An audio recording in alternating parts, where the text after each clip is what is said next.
Okay. Hey, it's Alisha Rayne here on the workshop episode in the hundreds. Normally I do the Saturday night workshop, but tonight I am taking over for somebody, and then somebody's going to be taking over for my Saturday night. And so we're just kind of all over the place. But tonight we have Jeremy, and then he's out of Vietnam. And then Christine, where are you out of, Christine? Out of Atlantic City. Atlantic City. All right. And then Danny, where are you coming from? I'm from Edmonton, Alberta. Okay. Okay. So we are very international tonight. Very cool. Nice. Lisa, where are you from? I am out of South Dakota. Okay. So, yeah. So very Midwest, East Coast, up north, and over there for Jeremy. All the way over there, yeah. as far as my mom I can get. As far away from my mom as I can get. You owe her money or what?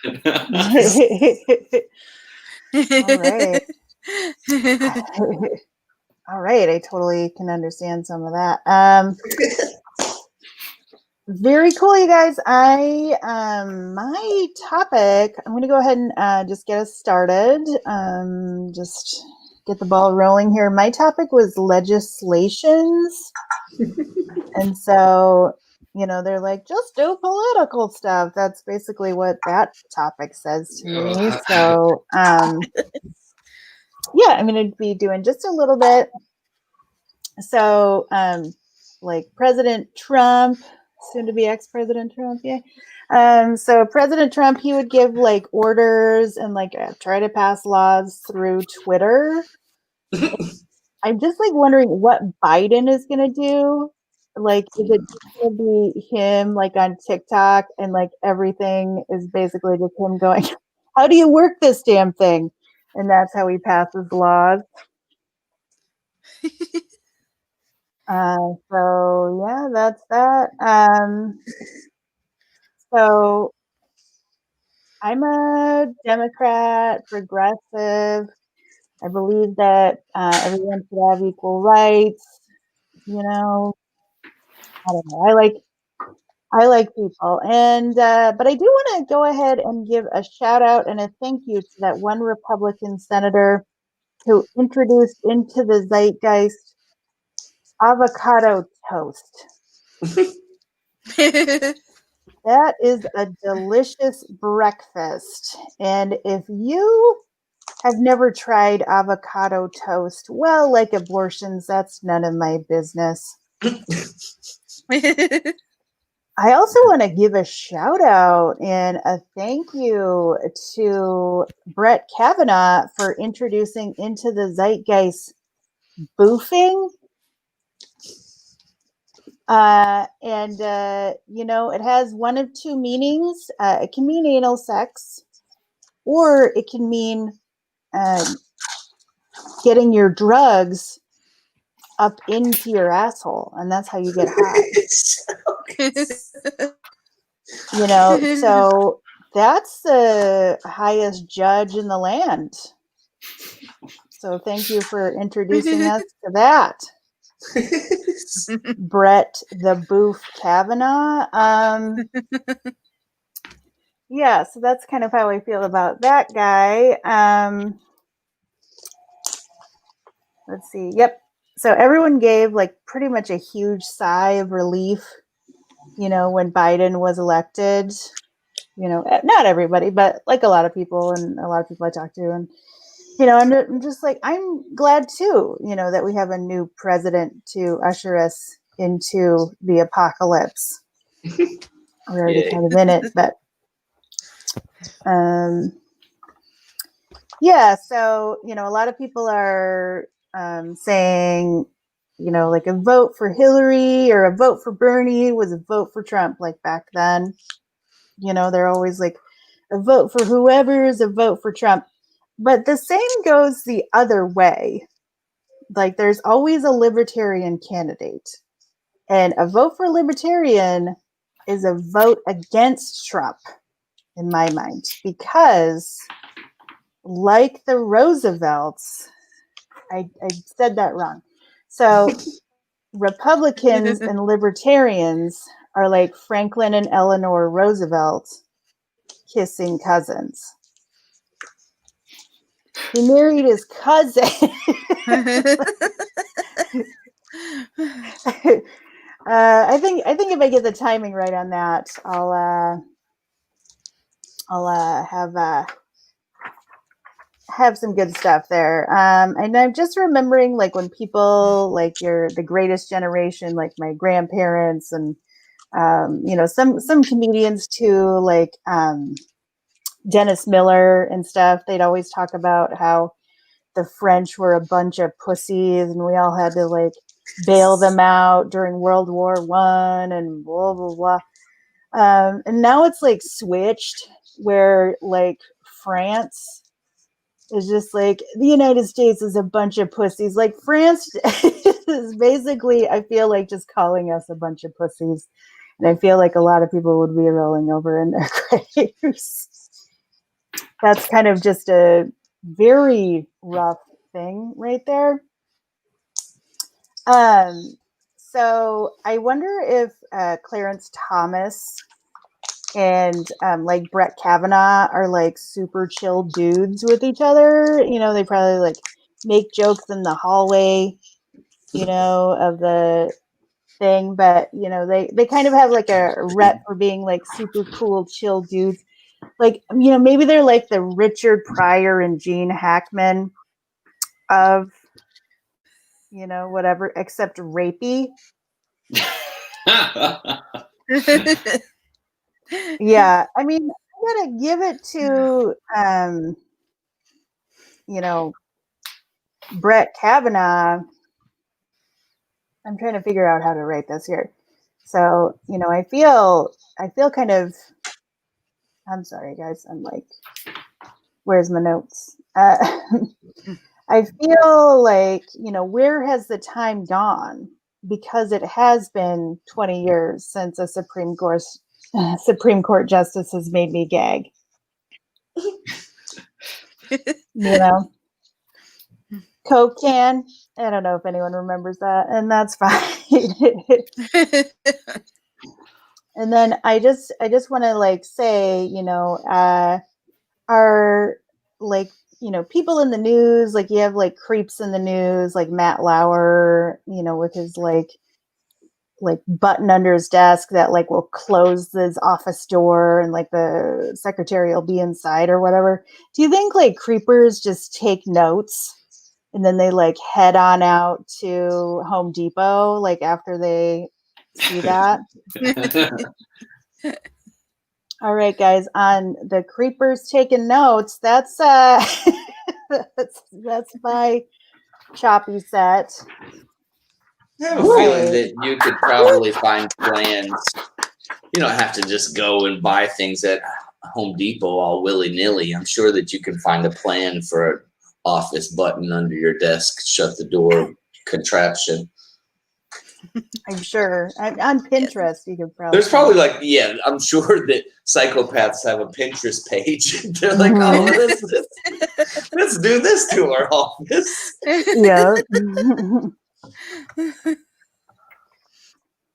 And I kind of think that Biden, he maybe not know how to do Twitter, but like that motherfucker definitely knows how to do like Morse code. So like beep, beep, beep, beep, beep, beep, beep. I love it. That's hilarious.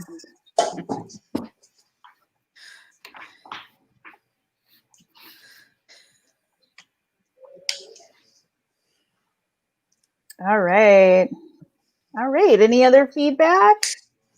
Yeah, the creeper thing, that was awesome. I think, you know, creepers have like the handbook.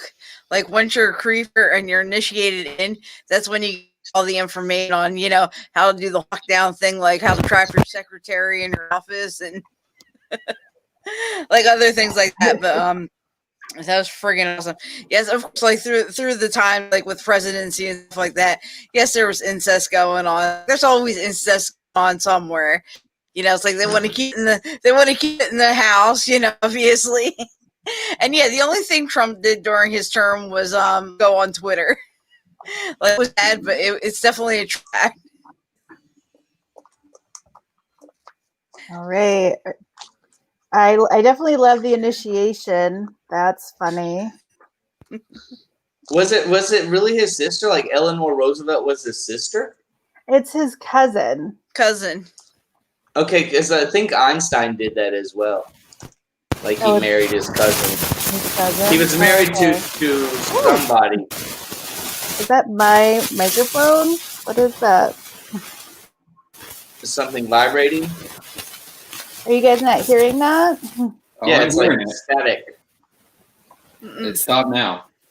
No. All right. It's still there, kind of quiet. Okay, well, we'll handle it. Yeah, that's interesting. Einstein married his cousin too. All right. I thought your Twitter passing laws passing laws over Twitter. That joke was really funny. Yes. I was thinking maybe if the cabinet had to get on top of that, we're all secluded, so it'd be like, if this law gets 10,000 retweets, it's a thing. It'll go through. Yeah. Yeah. I also like how you were. I don't know if you meant this to be funny, but I found it funny when you said how you identify as a political kind of thing. You know how sometimes you hear about different people on LGBTQ scale, and some of them are quite extensive. Yeah, I thought it was kind of similar to that, so I thought that was a little bit reminiscent of that, and I thought that was pretty funny. I don't know if you meant to do that. You're like, I'm a Democrat / open-minded, whatever. I don't know. You said a whole bunch of things, but I think if you really go on fluid / Republican, I don't know. Oh, that's great. I identify as a Democrat, progressive. Yeah. Okay, sure. That's pretty hilarious. When you said the new president to usher in the apocalypse, I thought that was really funny.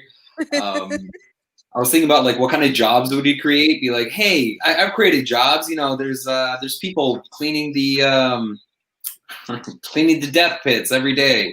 I've created lots of zombies. They're out there on the streets. You see them. Children are working now. They haven't been able to get jobs.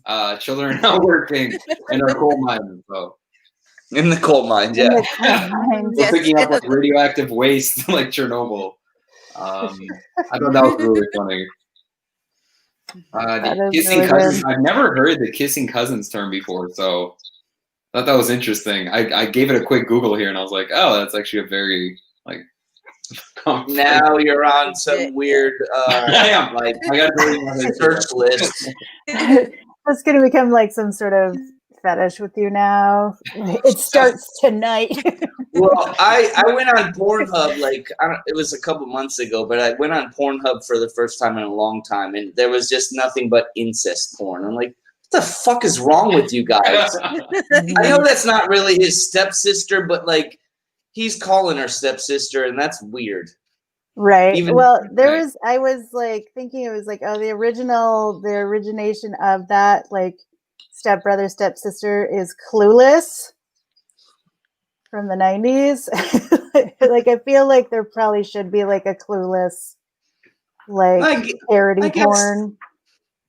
Yeah, no, that would just be weird. Stepbrother, stepsister, that's not really family, but you come home from school and you have sex with your stepsister. I mean, that sounds pretty cool because, you don't have to go looking for it, but it's still weird. Right. That's probably why there's porn for it, especially right now. There you because go. everyone's in their the home and they don't have to go look for it. That's a very good point right there. Yeah, people are at home. That's probably why, guys. We're figuring it out. I kind of wish I had a family now. Just at home alone and There's a lot of masturbation going on, of course, but family members would help out with that. Family game night. We all Yeah, chip there in we a go. hand. Help your brother Jeremy, or help your brother Jack off the horse or whatever. I don't know. All right, guys, we're gonna keep it rounded back to the material at hand. I I had 2 more notes. that was a fun tangent, but we're gonna keep it on back. All right. Any other response to my legislations jokes? I thought that your like France calling us pussies, that was really funny too. I thought you could expand on it by actually doing like a French accent, or I don't know if you do accents or anything like that, or give more specific examples of why you guys are pussies. I don't know. Did you ever watch Doug Stanhope? Because he has the good bit about that. He's like talking to his friend, and his friend's like, "Yeah, I remember when we saved France in World War II." He's like, "Dude, we didn't do shit. We were sitting here drinking beer, and you were just told that we did that, and we didn't do that. Somebody else did that. But you think that we did it because the U.S. government did it or whatever." But it's a good bit. I'll check it out. I've seen a little bit of Stanhope stuff, but not a lot. So I'll definitely have to check him out for sure.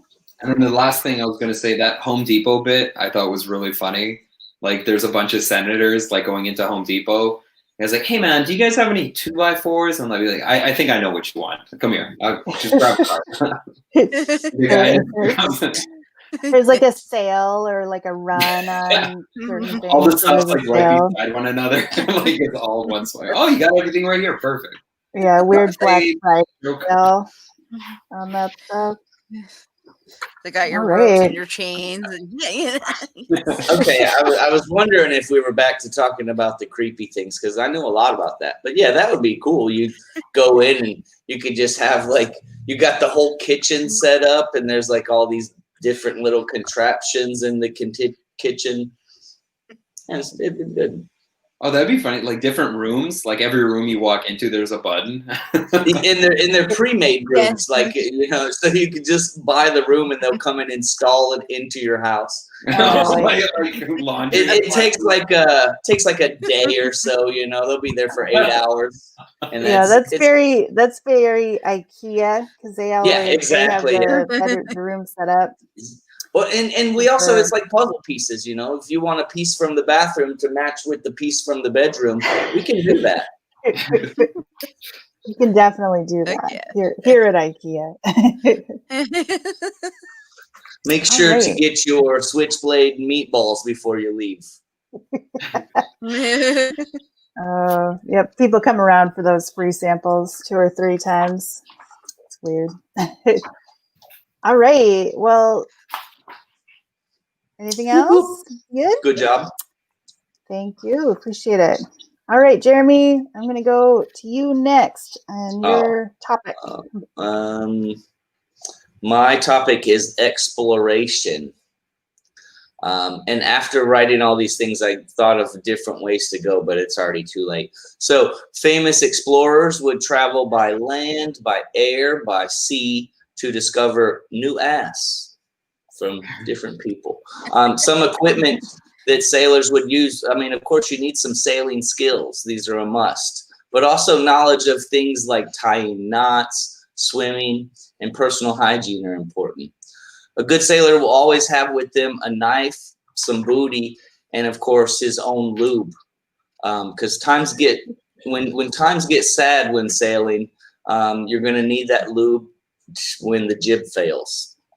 I don't know what the jib is. It's part of the boat. You guys can infer on the gay sex on the boat. That's not me. The most important part of sailing of the ship is the cockpit, of course. And this is where the steering wheel is. Tools for navigation include a star map. This is kind of like the original GPS. Maybe you have a compass and a sextant. A sextant is used for measuring angles, not anals. I meant to say angles.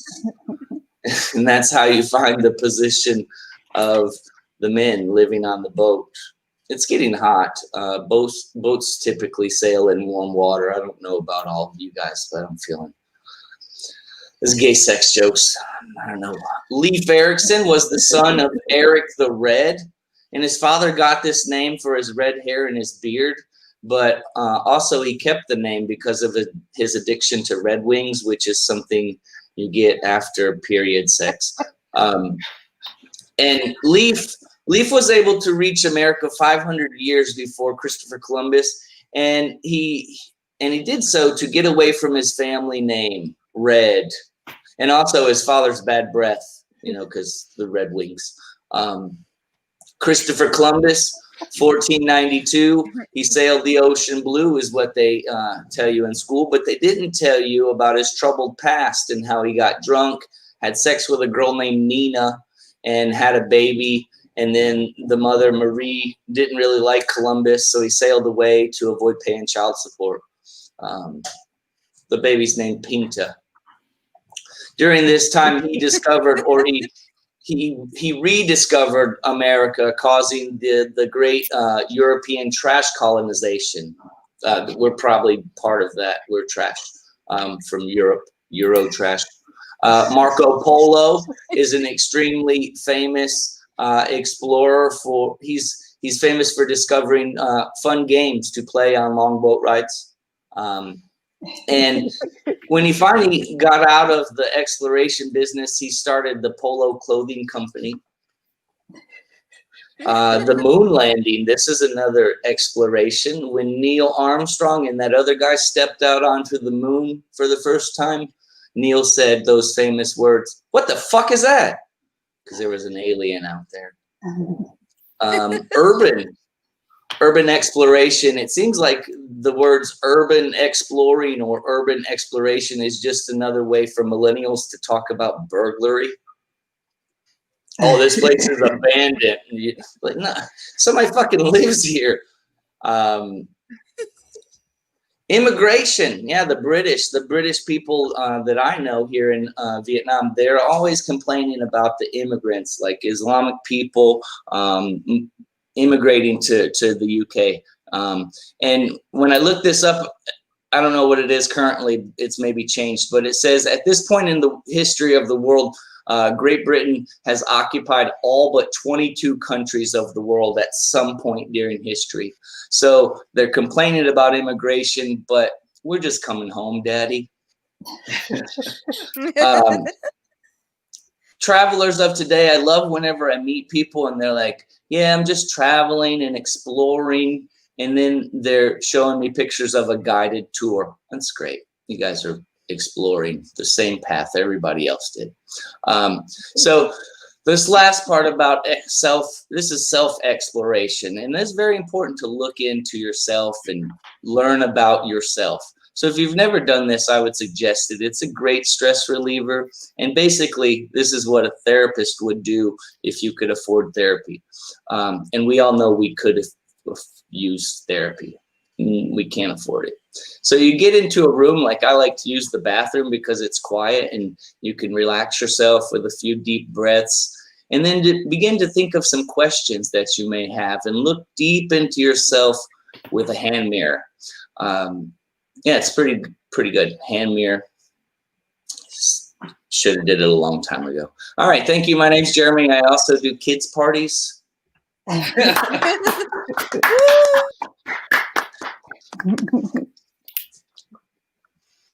All right. I like the kids parties at the end there. That was pretty good. Yeah. All right. I like the stuff at the beginning where like sailors need to have their own lube. Yeah, I didn't want to. I've tried to figure out how can sailors, what is a reason to have lube other than the gay sex, but the jib, it's part of the sailing system. You got to keep your jib nice and greased up because you never know what will happen. Well, I feel like if they run out of lube, like people would like walk the plank on purpose or something like that. Maybe they go you know. lube up the plank. Lube up the poop deck. Yeah. Oh, that's a good one.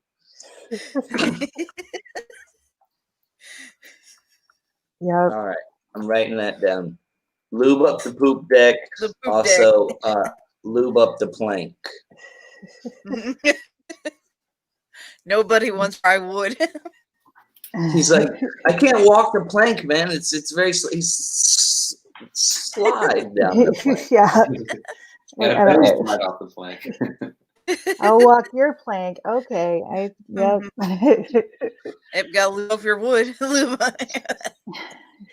No, we put lube in the plank so that right before you die by falling off the plank, you don't get splinters. We don't want you to die of an infection.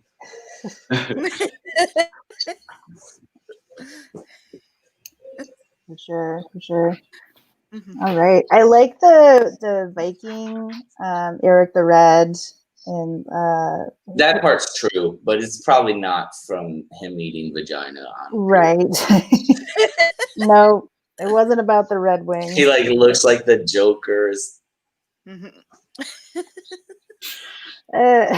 I feel like that's also a punchline. Like Mhm. he looks like what today would be the Joker or whatever. I feel like there could be like other, like, because Vikings all do have like funky names, and so they could be other innuendo with some other names too. Mhm. Do like a rule of three with it.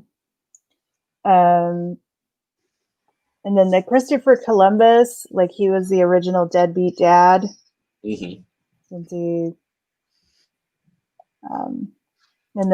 and then he said like the daughter was Pinta. Is that true? Because the boats were the Nina, the Pinta, the Santa Maria. So like Nina was the girl that he got pregnant, and then Marie was the mother of Nina. And then I didn't say the baby's name, but I kind of assumed that everybody remembers the Nina, the Pinta, the Santa Maria. Right. Okay.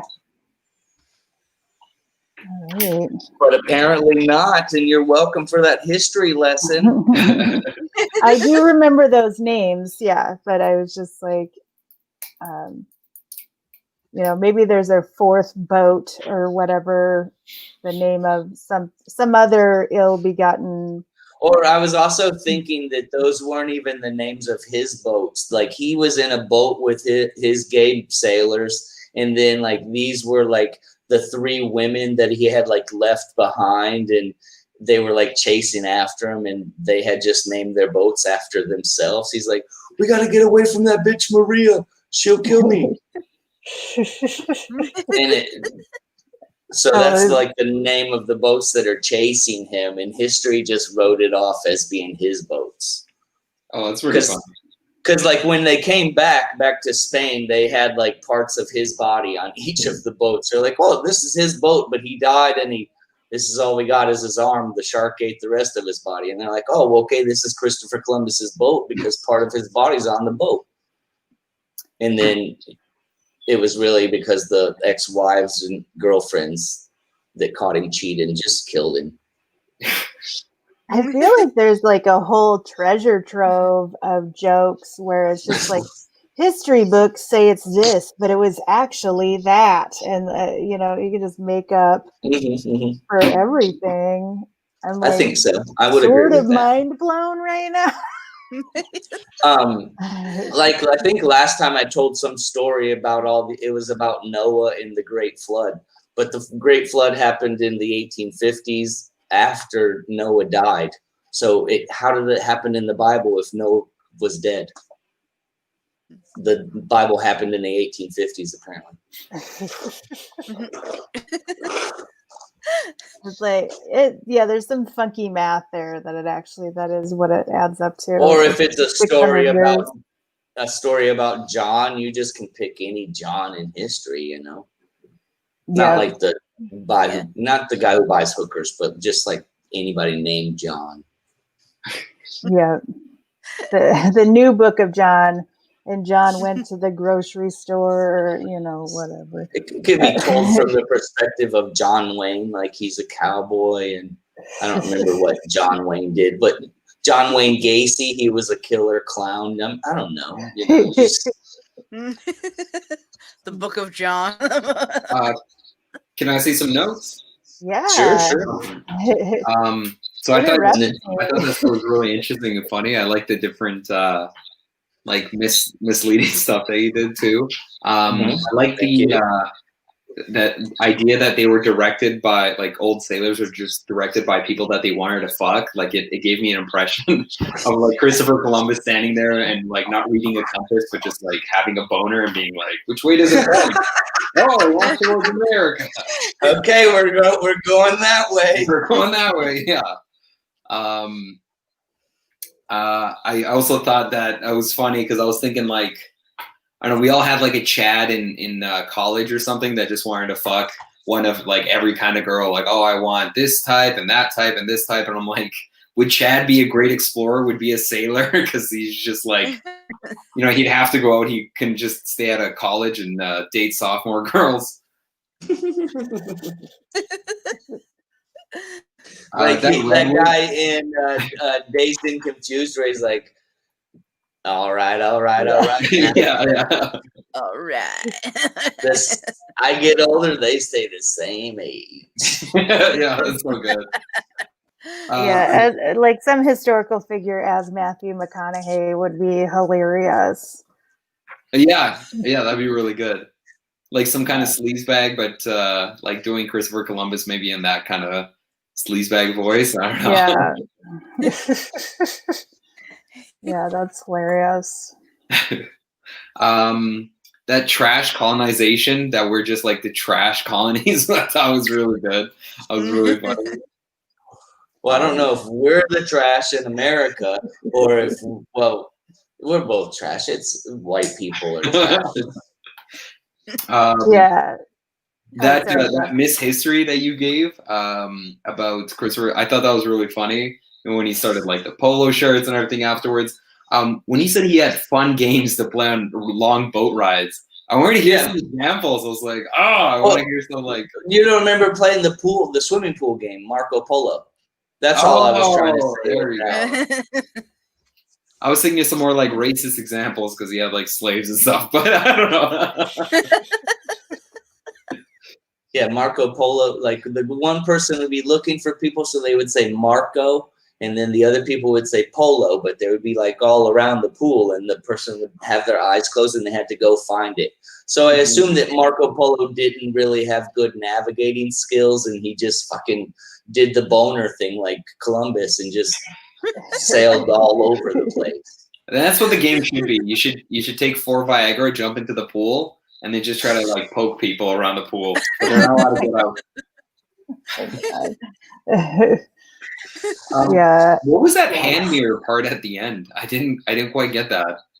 I maybe didn't when we were growing up and we had sex education class in 5th grade or something like that. I just remember some of the girls, they were told to go and look at themselves with the hand mirror so they could understand what their vaginas were and what they look like and the different parts and things that they learned about in school. Oh, so they didn't. So it's what I was. It's a female empowerment thing where you're supposed to really get to know it. Yeah. I did the equivalent. I bent over and looked at my asshole in the mirror. It wasn't pretty, but I did it. I just wanted to know what other people would be seeing, if they were from that angle, I guess. And I was like, yeah, no, that's not good. I'm not doing that. That's why I'm not gay, is because I got an ugly asshole. Oh my God. We got another person. But first, Christine, do you have any notes? Yes, I like the whole. I mean, if you were to tell this, in story mode, all right, guys, it's about the story of explorers coming up, and I want to get back into a journey and call it sexploration. And then that's when you can get into, loot, all that kind of stuff. And I thought it was great when you went into the cockpit of the boat. I was hoping that you had, that it was a stick shift. Like things like that. I mean, it was awesome. Everything was awesome. Like I loved it. I was like, okay, either be sexplorations or bull and facts of history or something like that. I was like, this is awesome. This is very entertainment. It's like the whole Christopher Columbus thing was like genius. All right. I like Great. that. Yeah, there's a lot of good stuff. All right, I'm going to add this person, Yolanda, see what's up. All right, Hey. Yolanda, hey. Sorry, I'm late for the show. Hi. No problem. So I'm Alisha, and then Jeremy, he just went with his stuff, his topic, and then I guess I just want to finalize it. Do we have any final notes for Jeremy? That's enough. I'm happy. That's with enough. what you guys He's gave like, me. All right. Well, some good ones. I got them. Thank all you. right. Very cool. All right. Some good stuff. Good stuff so far. So we're going to go ahead and move on to Danny because that's how it looks like in my feed. Yeah. So Danny, you're next. Great. Are you going to give me a light or anything when I'm close to? I can set up a timer. Set a timer for 5 minutes. Okay. Yeah. I mean, I'm real loose with it because I normally don't have 5 minutes. But if you're like pushing it. I think I went over. It's okay. Don't worry. We ain't got nothing. Yeah. Okay. Okay. Yeah. Just don't do 3 hours. If I feel like maybe there's a good stopping point, I'll stop you. But we'll just listen attentively to your set. So. All right, Danny, stop now. It was good. Thank you. Yep. All right. Okay, Danny, let's. So my topic was knots. And I had a whole bunch of different stuff on there. First, tying the knot is supposed to mean that you're getting hit. You're getting like married with somebody. But I always thought like knots are very easy to untie. Like there should be a better thing for like an unbreakable bond between people. It's like, oh, we're getting welded. We're getting welded together or something. You're like, oh, you're finally getting stitched, huh? You're like, yeah, I'm sorry, I'm getting stitched with my wife. It's gonna be great. But then I thought, okay, maybe it shouldn't be like stitch or so permanent, because what about divorce? And I was like, well, tying the knot would be getting married, but how would you have the divorce? And I read this story about Alexander the Great. He was a great conqueror, and he went to Asia, and there was a great king who tied a knot, and he said, the one who's able to untie this knot is going to be the future ruler of Asia. And so he just took out his sword and cut that shit in half, and he's like, bam, how do you like that, everybody? And everyone's like, great, the white guy figured out the puzzle with his brains. We appreciate that. But I was thinking, I was like, well, if you tie the knot, you should be able to, untie the knot the same way Alexander did, just with a big sword. You just cut that bitch in half, and you're like, bam. No divorce papers, none of that. I don't have to worry about any of it. I was wondering, why is tying knots considered a survival technique? Like, I know 3 knots, and that's like done me plenty good in life. Like, oh, I'll build shelter, guys. Okay, I'll go find some clean water. I'll sit here and tie knots, guys. Anybody need knots? You're like, I'm good, dude. I think we're fine. It's the same with those guys who wear those paracord things around their wrist all the time. Anybody need a knot real quick? Like, no, Jim, we're fine. We're in an office. Something I went a little bit darker. There was a guy who wore the paracord bracelets, and I always wanted to ask him, be like, hey man, can you tie a noose out of that? Can you make that? Because I really want to see that. Is that what you're carrying around with you all the time, just in case? That's exactly it. And then I thought about it. Who discovered the hangman's knot? Anyway? Why does it have to be that specific one? Like, can it just be like a rope that you just strangle a guy with? You're like, no, you get tied a certain way, and you gotta this and that. And I was thinking, I looked it up, and it's pretty First of all, when you look it up, it gives you a big suicide hotline. Like, don't. Yeah, I looked it up, and it looked kind of complicated. And I was like, did anybody just like, I don't know, not kill themselves because it's just too complicated to figure out? Like, they're at home with the knots, and they're like, Mark, I can't fucking figure this shit out. I'm not good at anything. I'll just jump off a building. The other thing with knots was the only time I remember trying to learn how to tie knots was when I went to the sex store and they were selling this like velvety rope. And I was like, okay, this is going to be something interesting. But there's nothing more frustrating than sitting there with a boner trying to like learn all these stuff. Like, God, my scoutmaster is giving me weird looks. I'm like, hold on, Kevin.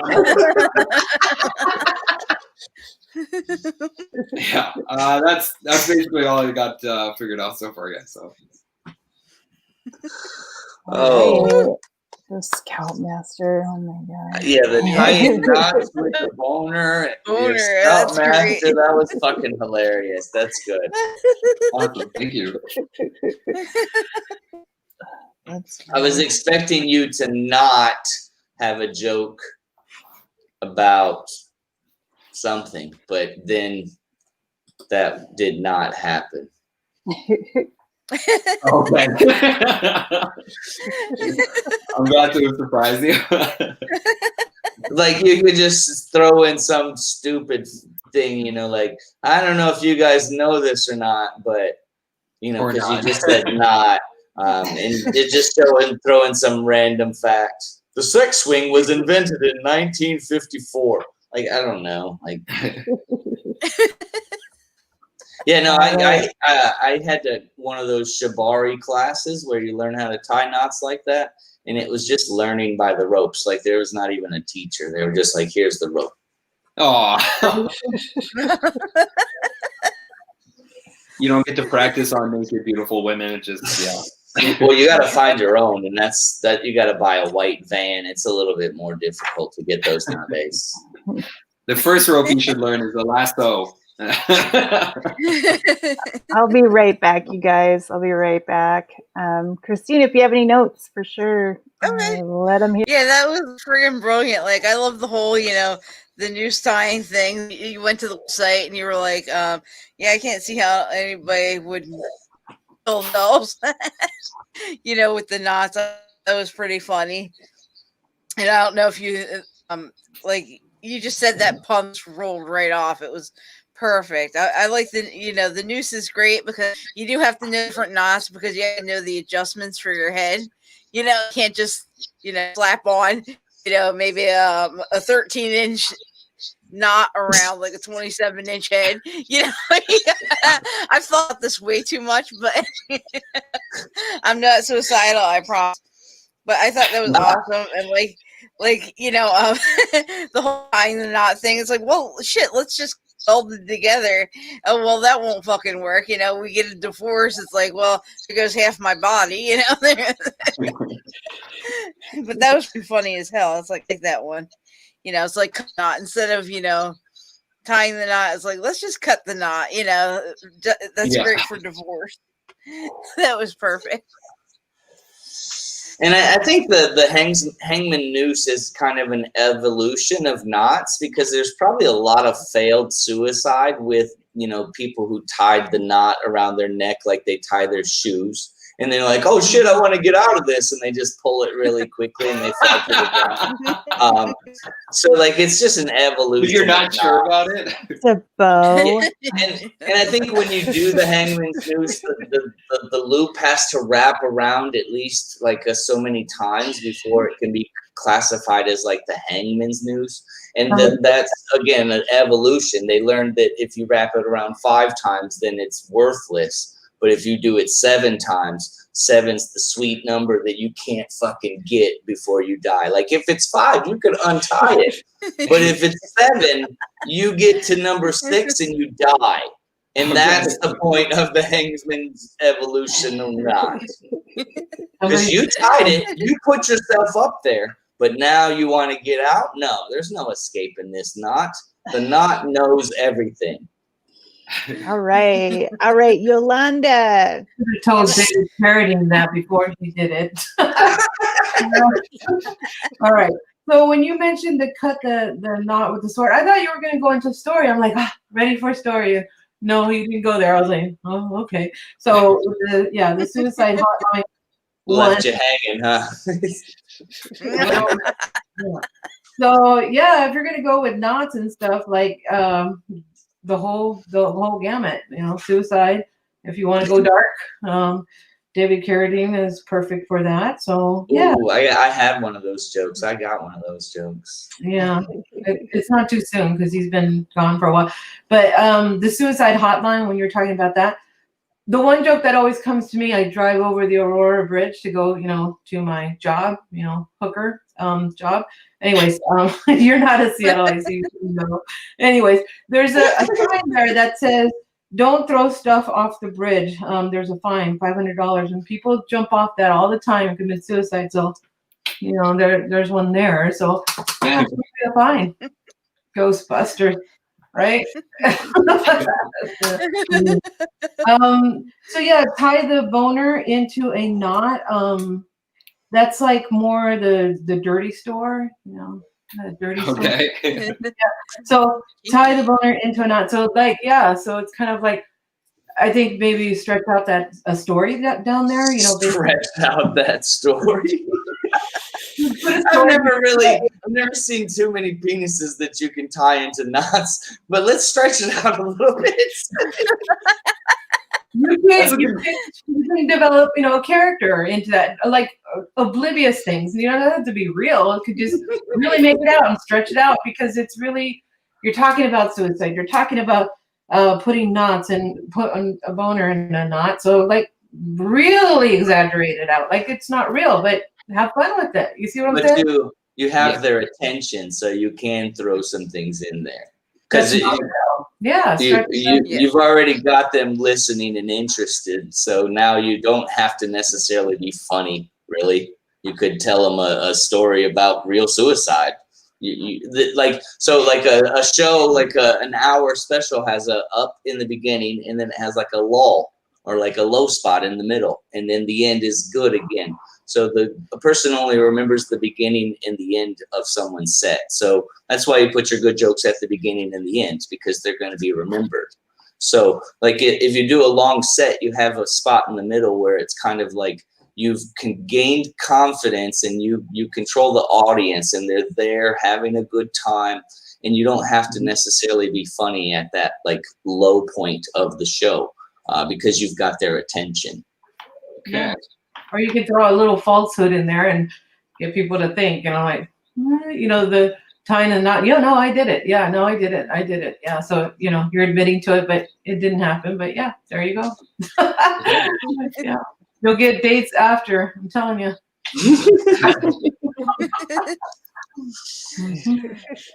I'm trying to sell merchandise, not get dates where I have to spend the money that I don't make from selling merchandise. Well, if you just a line of women just waiting for you after the show. Damn it!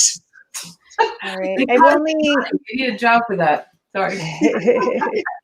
All right, Danny, I've only got 2 notes. I was going to say the paracord you could use for autoerotic asphyxiation as well. And then the other note I had was, you're breaking the knot and, you don't need divorce papers. All you need is a shovel. So did you kill her, I guess? And a place to bury the body. Yep. So those are my 2 notes. So any other notes to deal with Danny's set? No. Good job. Okay. You're good? Thank you. Yeah, that's good. That's good. All right. Okay, Yolanda. Oh, I'm You're next. gonna- and you're gonna be next. Yep.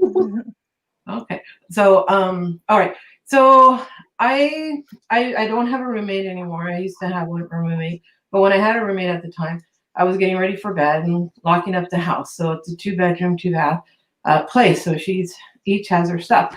So, but there's a long hallway, like a really long, dark hallway. It was built in the 1970s, and so there was wood paneling, like totally like 19, horror movie, basically. That's what it is.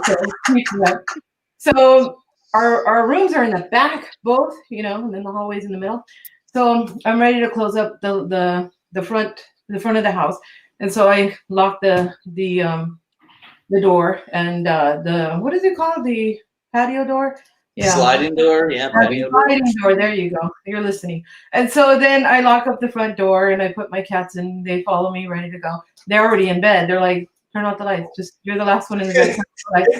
And so, and then all of a sudden, as I'm turning out the lights, there's still the hallway light, the long hallway light. And then I hear, and I'm like, I'm the only one there. And then all of a sudden, it starts to get darker. The dark is darker. It's darker than my jacket. And I'm like, oh shit, it looks like oil, like coming over on, it's like going up the wall and then it hits over the ceiling. I'm like, fucking A. So then I start like walking really fast, not turning off the lights as I go along, and you could hear it. And it was like, and I'm like, oh shit, like it's just freaking me out.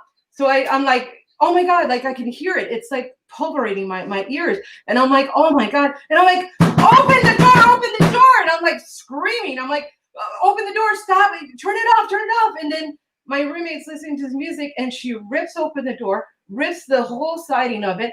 And then the light came from the room and it was like, all that stuff just went away. And I was like, what are you listening to? And she's like, a tape. I got it from church. And I was like, what? Like, oh my God, what is it? And then she pops it open and she's like, it's Death Chants. And I'm like, Death Chants? It's a Catholic stuff. It like freaked me out. And then I was like, oh my God, like it was so scary. So we slept with the lights on. My cats were like, fuck you. No, but no, we're not going to stay here. So I was like, oh my God. So they ran away that night. And so my roommate just smashed the hell out of that tape and I took it back. She was like, I had it blessed. And I was like, well, shit, they came back to fucking get us. And so that was my first experience with dead spiritual stuff. And I was like freaking out. So I had entered into that realm. It was really scary seeing that. And then the next thing, I ended up working. I worked for 33 and a half years into the healthcare provision, seen many dead bodies, never had a patient die on me. But I went to the University of Washington, down in the below in the basement area. That's where they keep the morgue. There's this long corridor there. And they were like, hey, can you take this body, down to the morgue? And I was like, okay, yeah, I can take him down. And this was my partner's a patient. And so he was an older guy, really tall, and he passed away. So I'm wheeling down the corridor, and the corridor just kept going. And as the lights kept going off and off and off, and so I was gonna have to walk back in darkness. And I'm like, these things, are they turning off by themselves or not? And so I'm like questioning myself. And then I started feeling the like, oh my God, here we go again, because I could feel it. And I was like, oh my God. So I was like, so as I'm pushing the morgue thing, I'm like pushing with my fingertip a little by little. I'm like, and so I slam open the door opened, I pushed it right on through. All of a sudden, bang, he sat up and he hit his head on the metal thing. Like running down the corridor, and he's right at the end of the corridor. I'm like, oh my goodness. And then he walks over and he's like, and then, but from afar away, and I just freaked out and I went down the other side. So that is my story about spirits. So I'm trying to inject the humor in it because it's not fucking funny. It's not fucking funny when you have chasing you. So those are my two experiences of chasing. So that's one that I'm working on. Oh, that's Okay, scary. nice. Okay. Oh boy, yay. So I need some suggestions. Sorry, what was it? Your topic was chasing? No, spirits. Spirits. Okay. Spirits. Were you drunk on spirits at the time of this? No, I was not. That was scary. Wow, that's I'm trying to use scary. I can use morbid, but I can't use the scary and make it funny. So having problems there. This is the workshop. Yeah, those were both very scary. We were all like riveted. What's gonna happen? Yeah. Maybe like the spirit in the first one, the black blob or whatever. Whenever you talk to him, you're like, "What the fuck is that?" Maybe he responds like, "My name's Steve." You know, some stupid shit. Just so you can insert a joke in there. I mean, it was a good story, but if we're trying to tell it as a joke, it's got a lot of filler, you know, things that maybe not necessarily be in there. Or if they are, if you want to keep them, you need to put something in between. Yes. Yeah. But I like the story. I was scared for you. Oh boy. Yeah. I had wrote a joke before that was whenever we took the career aptitude test, I was like in 5th grade. They told me that I was going to be an undertaker for my job, and I was super excited to start WWF wrestling. But it's not. It's different. It's different. So in the second story, you had the guy hit his head on the light or something. No, on the metal, you know, he's laying down and they put a metal thing on it so it won't pop up. But sometimes they do if they're tall enough. They hit their head on the thing that's supposed to keep them laying down. So Okay. That really happened though, right? That really happened. Yeah. And so the guy was I know that really bad. People sit up, yeah. He was trying to sit up, but he didn't get there. He didn't get there quite. But he said hi. No, but he was he was a spirit on the other side of the hallway waiting for me, like, hi.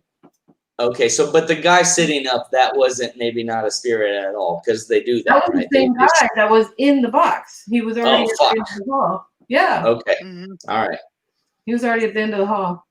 So I was thinking, like, you know, you could have some sort of slapstick kind of stuff in there where you're like, and then I trip over my cat, or, you know, kind of add those, like, just a touch of zany in there might help, like some sort of comic relief. Yeah, you know? and again, that's like kind of what I was saying. Just add some little things like, "Hey, my name's Steve," or whatever. Just so that people will laugh. I stepped on my cat's tail, and now my cat, he doesn't live at my house anymore. I had the cats had locked the door, and they're like, no. And then they were like, they all of a sudden were talking. They were like, "No, you didn't pay rent today. Nope, not coming in. Bring food." Yeah. The cats locked the door. I couldn't get in my fucking room, so I beat on my housemate's door, and she opened, and then we figured out. Yeah, okay. No. So I was also messing around with the color black, because it was like oil black and my cats are black. So they were like, "Now you'll know." So, you know, basically let the blob get me or whatever. Don't fuck with us. No, you keep that wet food coming. Otherwise, no. bring that dry shit over here. We hate that dry shit. Yeah. So I was about to go into, like, I was scratching at the door, you know, clawing at the door, and my cats were like, on the other side, you know, basically, you know, I'm basically making gestures of what my cats are doing, and they're like, you know, and I'm screaming and yelling, and so up playing all of that part and having my cats on the other side. Yeah. Okay. All right. And I would say maybe, you know, that roommate, I mean, she's got like cassettes with death chants on it. Maybe your roommate is a interesting character. You could talk about your roommate a little bit and like why she would have death chants in the first place. You know, things like that. Yeah. That does sound like a heavy metal band, though. Like some kind of like Slayer death metal shit, like death chants. Yeah. Whoa! Would it be good for me to basically show the story of like me crying and asking my cats to open the door, and then my roommate not even hearing me, and me like, I'm sorry for I did this to you, and I'm sorry that I did that to you, and you get free rent for a month, as I'm begging my way, and I get smaller and smaller and smaller until the thing eats me, or one of them gets in. So Also, I just thought of this because you said oil. Like if just sometimes it would work if you had a stain on your shirt, and then you're like, so that spirit, that blob spirit haunts me to this day. And like you could show them the stain on your shirt, and it's like an oil stain, so it never goes away. So every time you wear that shirt, you could do that joke with whoever, and then it still haunts me to this day. And you're like, because I can't get the stain out of my shirt. Well, that's a good idea. What I could do is use it for my food stains here. I'll be like, it never follows me. It never goes away from when I use it stains my shirt. Yeah, I can use those stains. That's good. All right. I can do that. I have shirts for that. All right. Huh? All right. Very good. Is there anything else? Good job. Yeah. I thought that they were both great stories. I thought like one of the scariest part was the wooden paneling. I was like, oh my god. I would be like, if you think the wooden paneling is scary, you totally check out my roommate. That psycho, satanic bitch. I never know what she's gonna do next. And then she summoned the darkness, which almost killed me. Like something like that. Okay. I thought it was awesome. Any story that has cats in it, it's like, that's awesome. And I love how you made them talk, It's like, bitch, you ain't getting in this room. No, we know what's out there. We know what's out there. We call them too. Okay. Are our bellies anymore? No. You're gonna die. You're gonna die. You got 9 lives. Try to get 9. Yeah. Try to get 9 lives. Yeah. Okay. Yeah. So for anybody else, just like you said, really cool, Kristen, the word that stuck out for you was wood paneling and then cats talking. So anybody else in those stories, any of the other words that stuck out for you guys? I mean, like you said it good, like you said, a 70s horror movie. And I mean, as long as we're in that age bracket, then we're going to know about those kind of old school freaking Michael Myers wood paneling houses. They got the family photos that go up the staircase, and we know about that. We've all seen those horror movies. I'm gonna change it from apartment to trailer. That's gonna be even more scarier. Oh my god! Ooh. Thank you guys. No, that's where I remember the wood paneling, because my stepdad, he was like, I'm a carpenter, and so like every couple of years he would remodel the inside of the trailer, which is like so easy because there's no structural things. So he's like, it was dumb. We had an aquarium behind the wall, so it just was flat for one time. He was weird. That sounds like a lot. I don't think it was meth involved, but it may be. But you guys, Jesus was a carpenter, so. Well, if there's nothing else for Yolanda's story, I had a few notes. Okay. I agree with Jeremy as well. When honestly, you did a whole thing at the beginning, which took quite a while to like build it up. But when you said 70s horror movie, like that, it clicked right in my head. You didn't even have to say wooden paneling or describe a long hallway. Like I saw it. I'm like, okay, I know where we are. I know the setting now. 70s horror movie. Okay. I think your story got really good in the middle there when you started like talking more about the creatures coming in and the cats, locking you out. I thought that was really funny. I was like really excited in the middle there, and honestly, I was like at the edge of my seat. I didn't expect like a ghost story to be told to me tonight. I thought when you went to your roommate and you opened up the door, there was this big climax, and I thought that was a great time to like put in a joke there, because you're like, she opened up the cassette and what was it? Death chants, and I was like, okay, I was kind of expecting some like ghost chants or something. If you said something completely like it was I'm like, Will Smith. I was listening to Will Smith. I'm like, whoa, what the hell? Or maybe she was listening to Will Smith backwards. I was Okay. listening to Will Smith on and then you could kind of be like, oh, that's why they were dark as oil. They were just like here for the party. I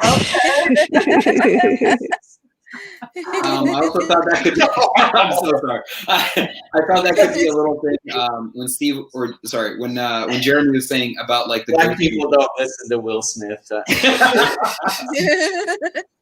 When Jeremy was saying about like the ghost being named Steve or something stupid kind of happening like that, I was thinking about like, whoa, he's black as oil, and it'd be like, hey man, why you gotta be so racist? Like the ghost being offended, and you're like, oh, I'm sorry. Yeah, he's like, all right, well, I can see where I'm no, that's not it. I'm sorry. All right. Any other I can see you're not a fan of dark humor. So one last thing that I was going to say, and I found that when telling stories, especially, it helped me to really structure my jokes. So I literally write it out like a formula, like premise, lead in, punchline, tag. And I put those notes, and then I try to focus on an economy of words. So you had a whole bunch of like little tags like spread throughout. I thought it'd be a lot funnier if you just like shortened it down, like get that middle part a lot shorter, because you have a lot of like craziness and a lot of stuff happening. So yeah, it was really, really funny. Oh, and the okay, was it the dead guy that you were carting down that sat up? Is that who sat up? Yeah, he was trying to get Oh my god! and he's like, oh, I'm gonna meet you at the end of the hall. Hi. Oh my god, that is a really funny story, because I've never heard about that happening. Oh, it's happened. That was true. But I could actually, instead of saying hi, you could be like, "Fuck you, I got you." So Yeah. yeah. Or he says, "Table for two, my dear madam." I don't know. Like he doesn't know he's dead. He's just woken up. This is good. I miss being with other comedians. I swear, just working the stuff out and just throwing shit around. So it's good to be here. All right. Very cool.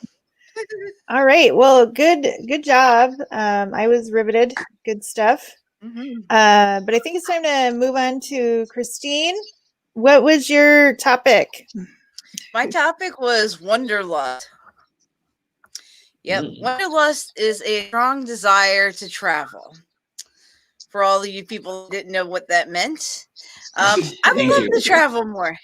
You're welcome. Anytime. I always do that too. I would love to travel more.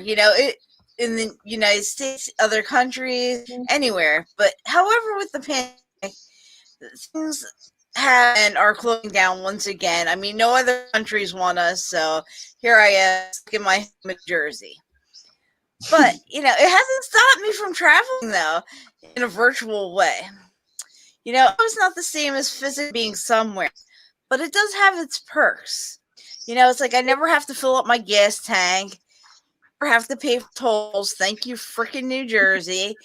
It's like I don't have to buy a ticket for a bus, a train, a plane. Hell, I don't even need to put on pants. Great. It's like getting able to hop on Zoom comedy and ending up in any country is amazing. It's like I've connected with so many people and it's brought us close together, and it's great because I never even have to put on pants. It's like maybe it's a little bit disturbing, but it's definitely fun.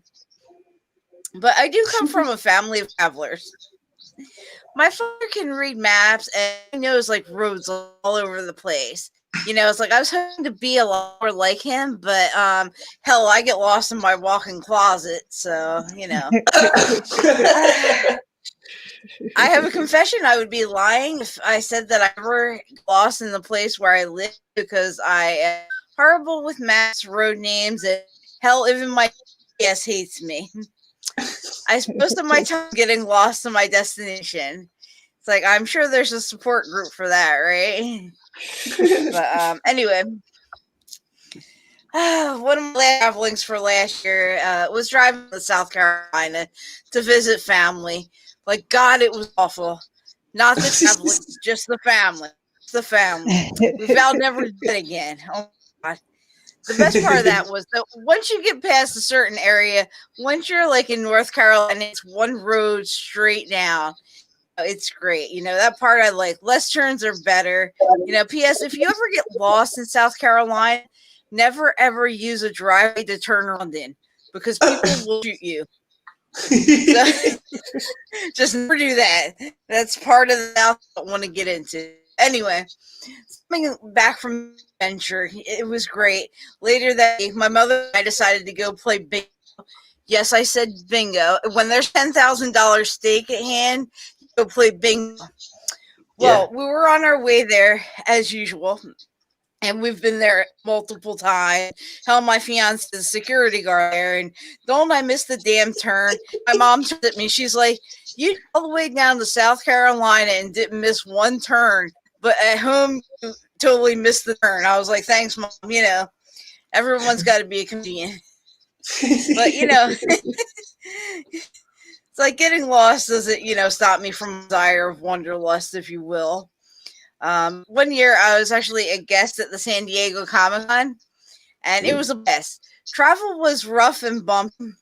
Okay, like I don't understand how the company that we used to get us to California, like I gave them a 5-star rating because it's fantastic. We had a layover in Georgia, which was like a 3-hour delay. So we got dinner. I booked a voiceover role that same day. And then Awesome. we went and we got to California. We got there so early that we were able to enjoy part of the before it closed that day. But then coming back, on the other hand, was a completely different story. We had a Minneapolis, right? So we're going there, right? We are this close to touchdown. The wheels are out, ready to touch down, and then we went right back up. And our pilot gets on and says, "I'm sorry, folks. Sorry about that. We almost hit another plane." And I'm like, "Really? Like, really?" You couldn't see that coming, big plane, wings. Yeah, no. Okay, so then we ended up in the air for 20 minutes. We're just circling. We only had a 20-minute delay. So everybody gets off the plane. First thing, everybody's got to hit the restroom, right? And then everybody's loaning it through the airport. And I swear, it's like we were up at one gate. We had to go all the way to another gate. We barely made that flight. We finally landed in Philadelphia. Holy crap, it was a trip and a half. And then we're just sitting there on the runway.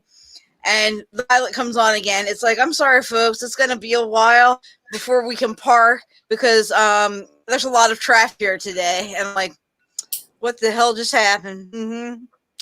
But anyway, that's my little story of that. I had a little longer to go, but I am out of timer. So I hope you enjoyed that, and I hope you got as lost as I did. There's some good stuff. It's pretty funny.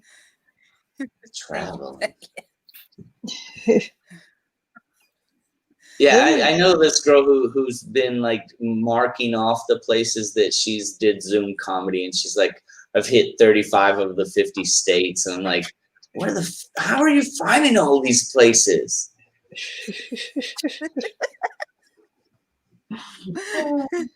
I know, it's amazing. But I thoroughly enjoy the Zoom groups, like the open mics and things like that. I mean, it's a lot better than not doing it.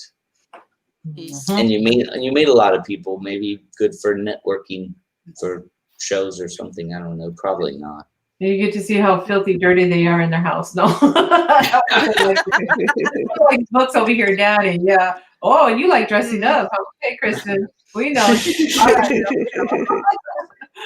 All right. So, Kristen, going back to what you said, the end part, I love the way you ended it. It says, "I hope you got lost as I did in the wanderlust." So that was yeah, that's like putting that bow on it. And when you were talking about the support group for that, yeah, that was kind of cool. And maybe even elaborate a little bit on the support group, and then don't turn around. People will, oh man, I wrote on the desk. People will shoot you when you're driving around, and that was awesome. I like that joke. It's precise. That's It's not a concise. joke. And, oh, yes, it's true. Things, Or you you'll know, just get like some weird dude who comes out of his house with no shirt on and stands on his porch like, who the fuck's this guy? Oh yeah. Yep. I mean, you know this guy? because you're sprinkling. Get the gun, boy. Yeah. And Yeah. and then when you're describing the plane, it's circling and circling. It's like you're basically, why are you circling in the air? It's like I guess the pilot was trying to look for the plane to hit it. I guess I don't know, something like that. It's like, or you could elaborate a little bit more on that too. So yeah, that was my points there. Awesome. Thank you. Good work.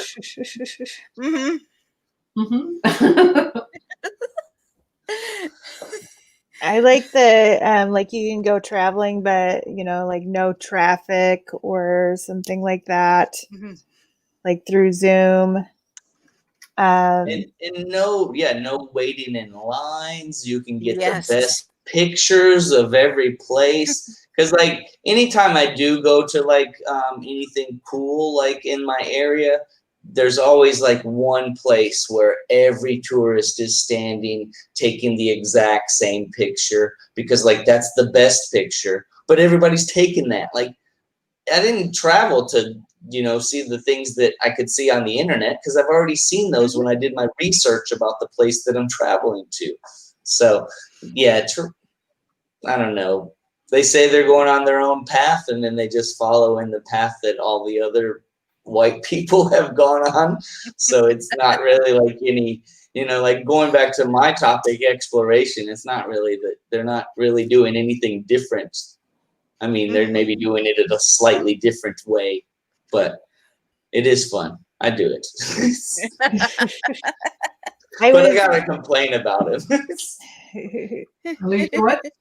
Because typically they're kids. I just finished university and I graduated, so my parents sent me traveling for 3 months, and I'm paying. I'm get back. I've got a job already, so I've pretty much got my life set up for me. I'm like, oh, I'm still living paycheck to paycheck, so that's good for you that you got a job and shit, and your parents are paying for you to go someplace. That's cool.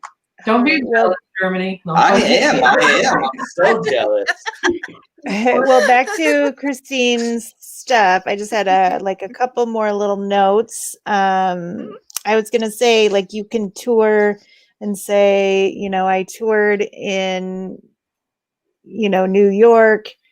I love the sights of like the poster of this, or when I went to West Virginia, I got to see somebody's cat. Like just what's in their Zoom room could be like, if you look over here, like could be like a tour, of like, here's my Backstreet Boys poster that I got signed at the concert in 1998. Yeah, I went to Canada and I saw like a pile of books like behind Danny.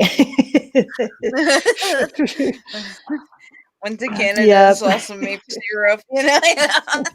That's how Canadians try to look smart. They just pile up all their books in one place. I'm currently reading all of these that are not in the bookcase. I'm reading these. Don't worry about that. I'll finish them tomorrow. More than half of them don't have pictures. I'm just a hoarder. I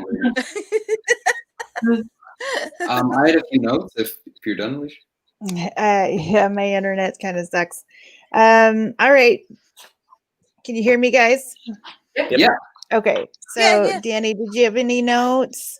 Yeah, I thought it was really funny when you said I don't have to buy a ticket to a bus or train or anything. I just sit here with no pants on. And I thought about doing like a Google Maps travel, like, I don't know, and taking a screenshot of you and like your computer screen, like, hey guys, I'm in Thailand. I thought that line where I can get lost in my walk-in closet. I thought that was pretty funny. Oh, yeah. I agree with Jeremy that never use a driveway to turn around.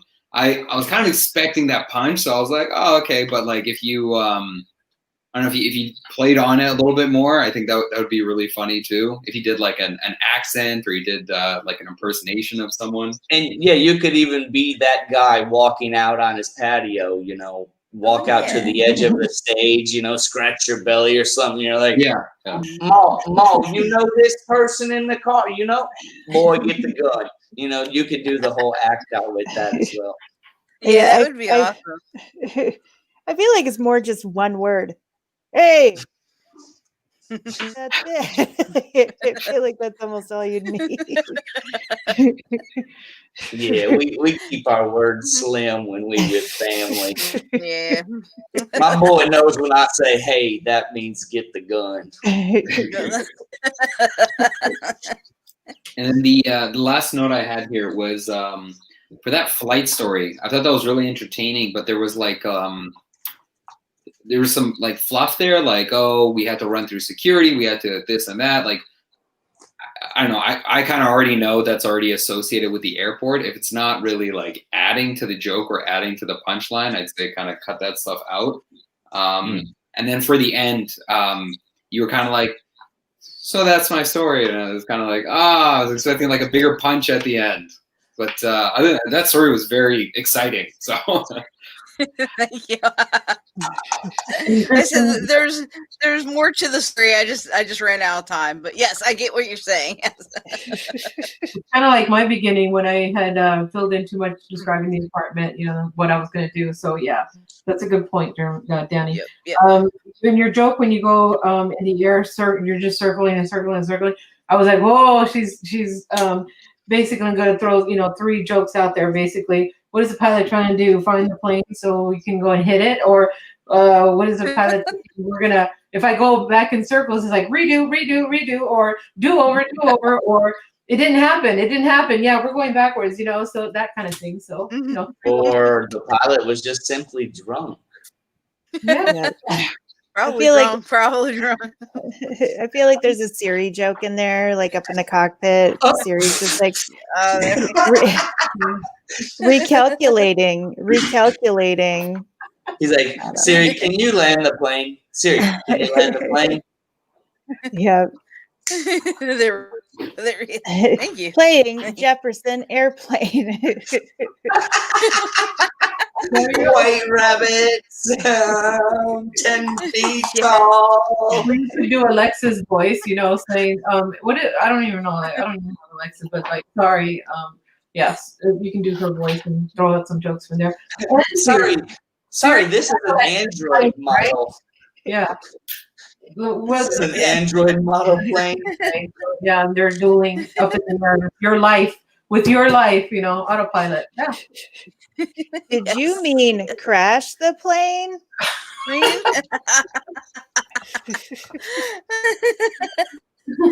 I heard. All right, guys. I love our excitement. All right. Anything else before we move on to our next round of comedy? Good job again. All right. Very cool. All right. We got 5 people in, so I'm going to switch up how we do in our screens so we can kind of see what's going on here. I'll just go first, and then we can kind of go from there. Yeah, so the election was crazy. Lots of craziness happening. My favorite crazy thing about the election, though, was when Kanye West announced his candidacy.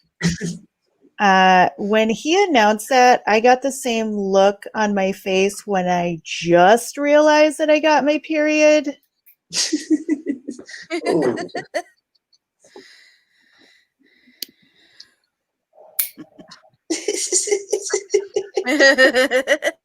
Yeah, just a bit of an uncomfortable surprise. Yeah. Yeah, guys, I am currently living in a small town in the Midwest, and it doesn't matter which one because they're all kind of the same. In these Midwest small towns, you will know somebody who has named their kids Dallas and Austin, and they'll never go to Texas. Yep. In a small town, you are likely to meet somebody who has a high adrenaline name. chance, chase, rider, hunter, danger. Chances are in a small town, you either are or you know somebody named after a type of cheese. I know 9 Colbys. Did the parents not know? Yeah, guys, I grew up in the small town, and I was always a bit of a wild child growing up. I was just one of those people who like to live on the edge of my bank account. Yeah, I was one of those people who never had insurance, let alone an insurance agent. I did, however, have a collection agent. His name's Dave, and he still sends me a postcard or a Christmas card. And when I get this Christmas card, that's when I know it's time to move again. So there's been many times where people on New Year's Eve are singing "Auld Lang Syne," and I am actually listening to "Auld Lang Syne" because it's the hold music for the U-Haul. Because I need to move in the middle of the night. Yeah, guys, it's interesting though. I actually recently got a new car, and when I was approved for that auto loan, I was like, suckers, like so gullible. I'm not going to pay that back. But it's a pretty sweet car. It goes from 1 to 60 in 10 minutes. It's got some pretty good amenities. One of them is heated seats. But the seats, like, they heat up so fast that I'm like, did I just pee my pants? I did, but it's a whole other story. Yeah, I'm a little leery still about driving because it has been 10 years since I've had a car or driven. And so, you know, when you're out on the road tonight, look out. Don't feel safe. Because I'm also on the road. Yeah, guys, I wrote a poem the other day, which I'm really excited about because the last time I wrote a poem was in high school. And I was a completely different person back then. I wore so much eyeliner, like all around my eyes, that I got the nickname Raccoon. It had nothing to do with the fact that I also had rabies. So back then, my poetry was very different. So everything was shattered and broken. And I just had a lot of synonyms for the word black. You know, midnight and obsidian. And yeah, my poem is not going to be quite the same. It's a little different. So I'm going to read my poem to you. Okay, here it is. Eggs. Bread. You know what? This is just a grocery list. But spice does rhyme with rice. So poetry in motion. You're welcome, America. Yeah, guys, I'm actually a terrible cook. I'm so bad that one time I microwaved a tortilla for 8 minutes, and that microwave was never the same. Weirdly enough, neither was the tortilla. Yeah, I mean, but in the end, everything was fine because the microwave was my roommate's. But I'm a proud third generation terrible cook. The entire time growing up, I just thought that grilled cheese were burnt sandwiches and that hot dogs had a crust. I don't know if you know this, but meat isn't supposed to have a crust. All right, guys, thank you so much. I appreciate you listening. I have no idea how long that was. I'm sorry if I went like long or whatever. So, all right. So yeah, any feedback? Yeah, I thought that was good. I like the part where you said like I know like 9 Codys when you're going about the different names and like people are named after cheese. I thought that was a good observation. I like the high adrenaline names. I just thought you rattled off too many of them. I was like, rule of 3 in comedy, but you were like, and I was like, how many is she gonna list off? I thought when you got a Christmas card from your collection mover guy, what is that called again? Oh, my debt collector, my Your debt collection collector, agent. yeah, and you're like, time to move. I thought that was really clever and funny. When you were approved for the auto loan, I was expecting something like yes or like woohoo, I can't wait or something, but instead you're like fucking suckers. I thought that was really clever as well. I wrote something here for the heated seats when you're like, oh, it feels like I peed my pants. I was like, who cares? Because if I did pee my pants, the heated seats will just dry them right off.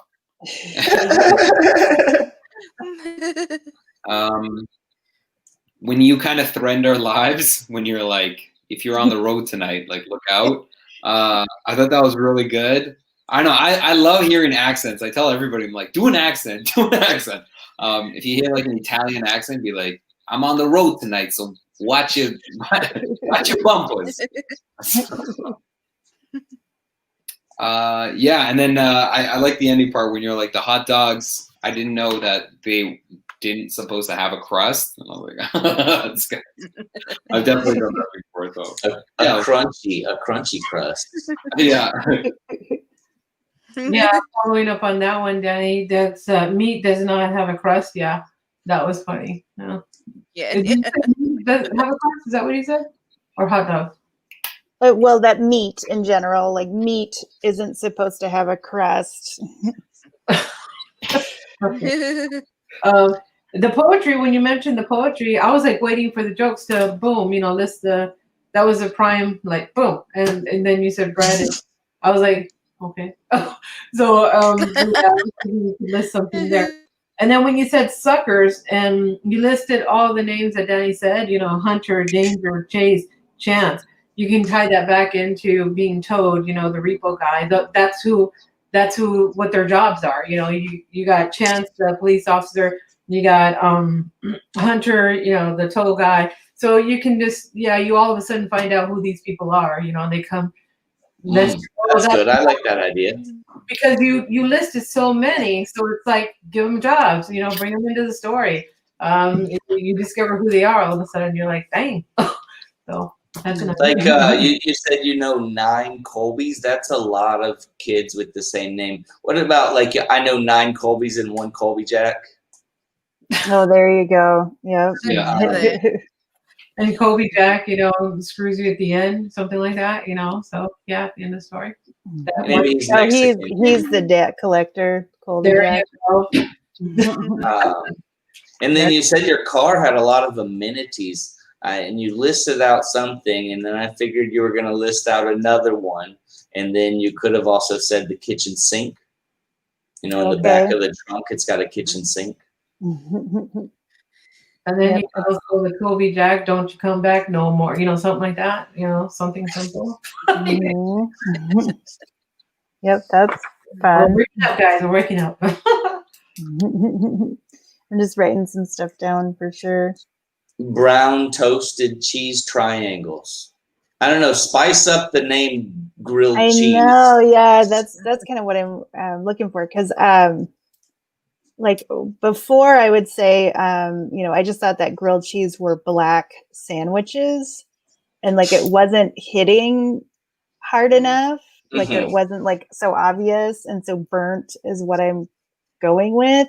And My so, dad always but said that he was making world famous French toast, and it just meant that he was gonna put some toast on your plate okay. and put syrup on it.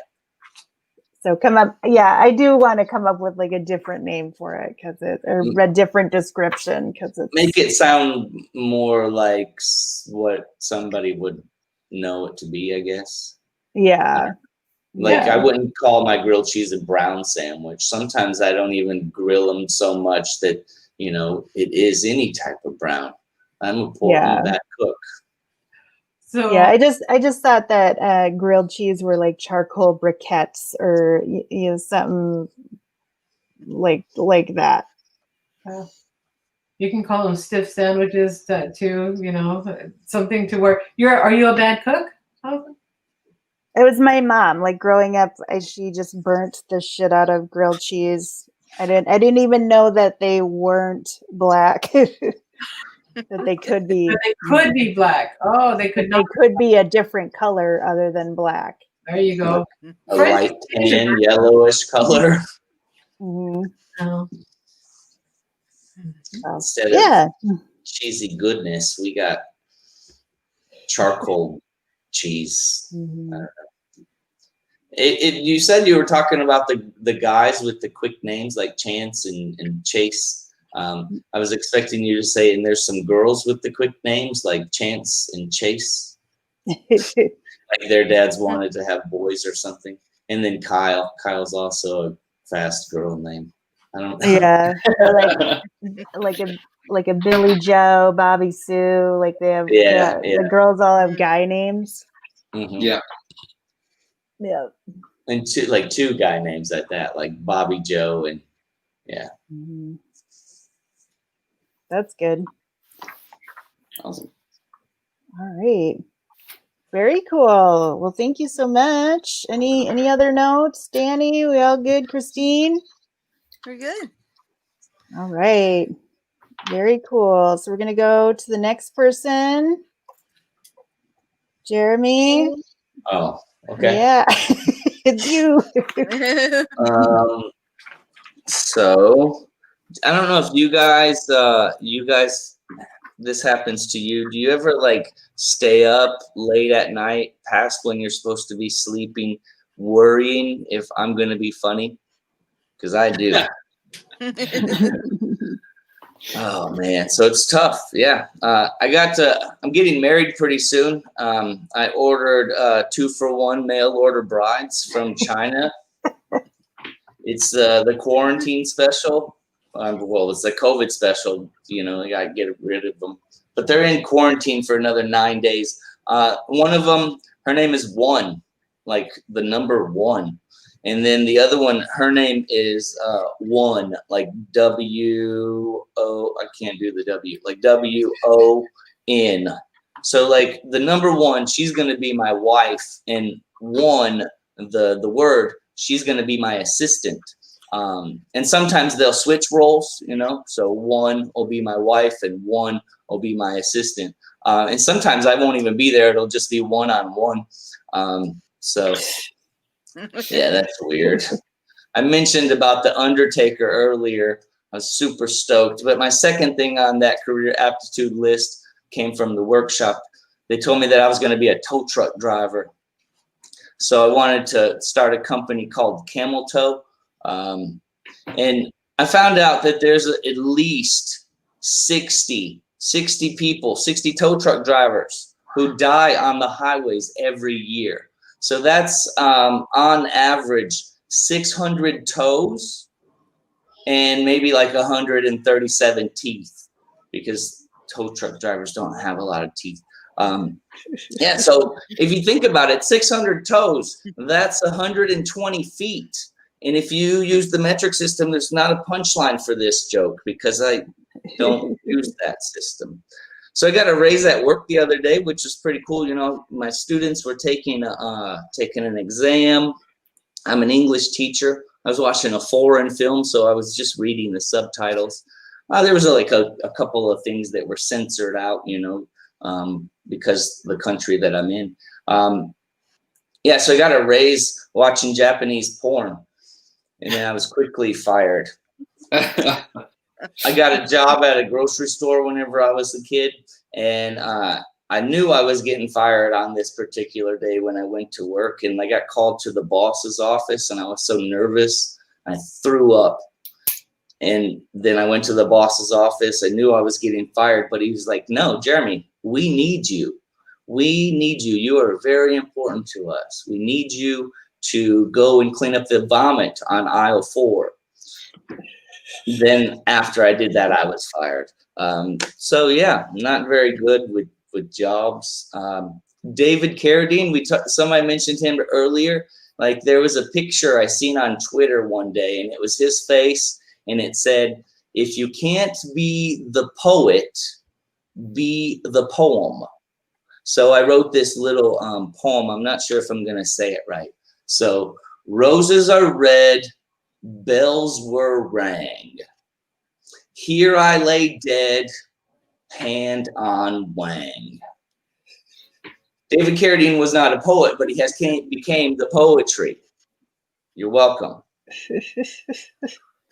Auto asphyxiation joke there for you guys. So let's see. My friend asked me a dumb question the other day. He says, "Hey, if you could bring back anyone from the dead, who would you choose?" It got me thinking, you know, like I would, you know, it'd be cool to like hang out with Jimi Hendrix, you know, maybe do some drugs with Jimi Hendrix, maybe hang out with Bob Marley, have some toast and jamming. I don't know. Would he be inspired if he lived in my parents' concrete basement? Concrete basement? Probably not. Bob Marley smokes a lot of weed. I can't afford that. But, you know, if I could bring anyone back from the dead, I think maybe I'd try to bring back Snoop Dogg from the dead, because I think it'd be really cool. Wait, Snoop Dogg's not dead, guys. We can't bring back Snoop Dogg. So, like, my thought after Snoop Dogg was like, fuck, how do we kill Snoop Dogg, you know? Because it'd be cool to smoke weed with Snoop Dogg. So I don't really know who I'd want to bring back, you know, maybe a family member or something. I asked my friend, I said, "Who are you bringing back?" And he said, "I'm probably going to bring back like Jesus." And like, yeah, that's dumb, you know, because if Jesus was real, he would already come back on his own, right? And he's like, "No, you don't understand. Jesus, he comes with his own food. Like there's no need to feed Jesus. And you're an alcoholic, so you know that he turns wine into water. Yeah, that's a retarded alcohol thing. Water into wine. I'm drunk right now. I've been hanging out with Jesus for like 5 years. I'm getting wasted over here. But like, think about Jesus. Like you're the dude who brought back Jesus, so now you're just like hanging out with Jesus all the time. Like I think if everybody could bring back somebody from the dead, we'd all have a Jesus. You know, there'd be so many Jesuses dying every day. We'd have to nail 3 Jesuses to a cross. So we're running out of crosses, guys. Be careful about who you bring back, you know, because you could also trade them like playing cards. You could bring back a prostitute. You could let your buddy play with her if you want to smoke weed with Jimi Hendrix. Whatever. It's fucking cool. They're dead. But like, don't bring back Bobby's mom, because this guy down the streets already did that and she's a bitch. So like this guy brings back Jesus, and like he said, "I'm bringing back Jesus because when I go to house parties, I'm going to make Jesus follow me in his loincloth, dragging a cross, and I'm going to get laid so much." Hey, who's the guy who has the cross out here? You need to come move the cross so Tommy could leave. He's got to go home. He's got to work in the morning. All right, that's my time, guys. Thank you. All right. Snoop Dogg.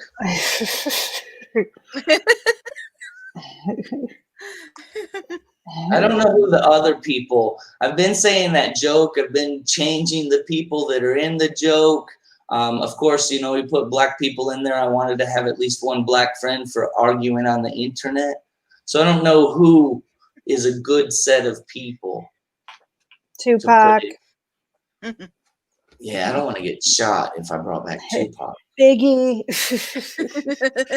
I don't want to get eaten if I brought back Biggie.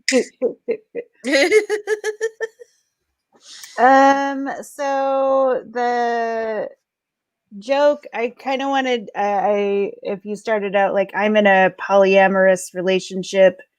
I've got a 2-for-1 special on mail order brides. Okay. Or something like that. I think that would be funny. Also to go along with the whole like identity or whatever. Mm-hmm. So letting people know that I'm got a girlfriend, but I'm also down to fuck. I like it. He's down to pound.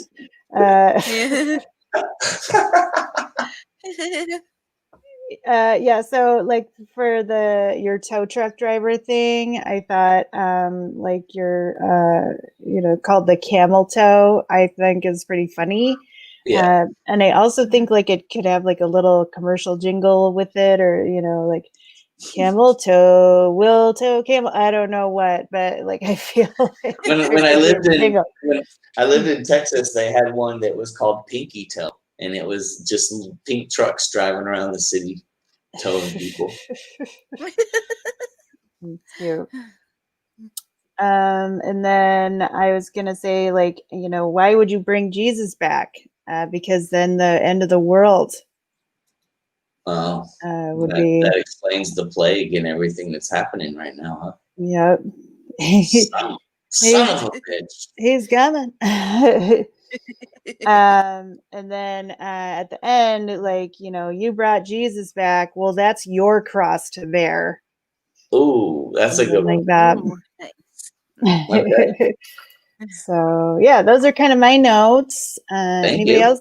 Danny?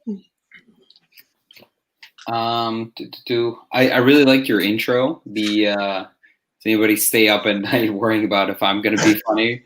So that was really, really clever. She already covered a whole bunch of the ones I was going to say. The camel toe. I think that was a clever little analogy there. I would like to have heard more about like what you were going to do that you would differentiate yourself from competitors. Like, I don't know. It's a towing company everybody wants to see, but I don't know. Oh, okay, yeah. Yeah. I liked your work kind of stories. Those were really funny too. When you were like super worried and you puked, and then they're like, "No, we need you. We need you." That was good. Yeah, that was really good too. Back the 1-for-1. That was like they're gonna be one-on-one. Yeah. There you go. I thought that was clever too. That was a good play on words. So yeah, that was a good set, man. That was really funny. I liked lots of the jokes in there, and I liked your different plays on words and stuff. I thought you had some good stuff. Thank you. I'm trying to put a set together about jobs, so that's most of it, I guess. Okay. Very cool. Yolanda or Christine? Just the one comment. It's like when you were explaining the tow truck drivers, the teeth, you were explaining the joke, and you can Yeah. don't explain the joke because it's not a joke. It's like, well, maybe here in Asia, maybe people, we don't really have too much. Yeah, probably they're all toothless here as well. I've seen a lot of them. So okay, yeah, it's understood that they don't have many teeth. You're all like they got less. I thought you were going to say they're bad toes. drivers, and you're like they're all toothless. I'm like, okay. All right, that's it. That's all I have. That's it. Okay, Christine. Yeah, the ending part is something to do with the metrics. So I should do like a conversion, like how many how many toes if there's 60 feet or 120 feet, how many meters is that? So it's like, oh, it's 7.9 meters or whatever. And then Canadians would be like, oh. I thought it was hilarious. Yes. All right. Is it? Let me just see if Christine, do you have any other notes? Yeah, I love a good yin and Jesus joke. I mean, those are great. I love the whole thing about, you know, the camel toe company, you know, the camel toe towing or whatever. It's like, maybe put something in there. It's like, I named that, you know, to remind me of my wife, like camel toe, you know, like we hook you up in the front, but mostly in the rear. But, you know, I don't know, just put That some was weird good. stuff That's a out really there. good one. That was a good tag right Like, there. there you go. Those are my 2 cents. Good ones, I like. All right. Good tags. Good all around. All right, Danny, Awesome. you're next. How do you pronounce your last name? Lopiano. You Okay. can just call me Ploppy. That's fine. Okay. I apologize. I have a lot of notes here. Okay. I'm gonna try a couple of new ones for you guys. So I just graduated my bachelor's degree, and I was hoping to use my degree for something. I wanted to use it for something, so I've been looking for lots of jobs, and it's kind of hard going to interviews because I look like this, but I go to a bunch, and I finally got a job as a warranty manager, and I was so excited. I went out, I bought a whole new suit and everything, and my very first day, my HR manager goes, "Hey, we're gonna go around the office. I want you to introduce yourself and you know, by your title." I'm like, okay. Hi, I'm Danny. I'm the new warranty manager. And the HR lady goes, no. You're a warranty administrator. I go, oh, what does that mean? And she goes, well, there's about 15 warranty administrators. There's one warranty manager.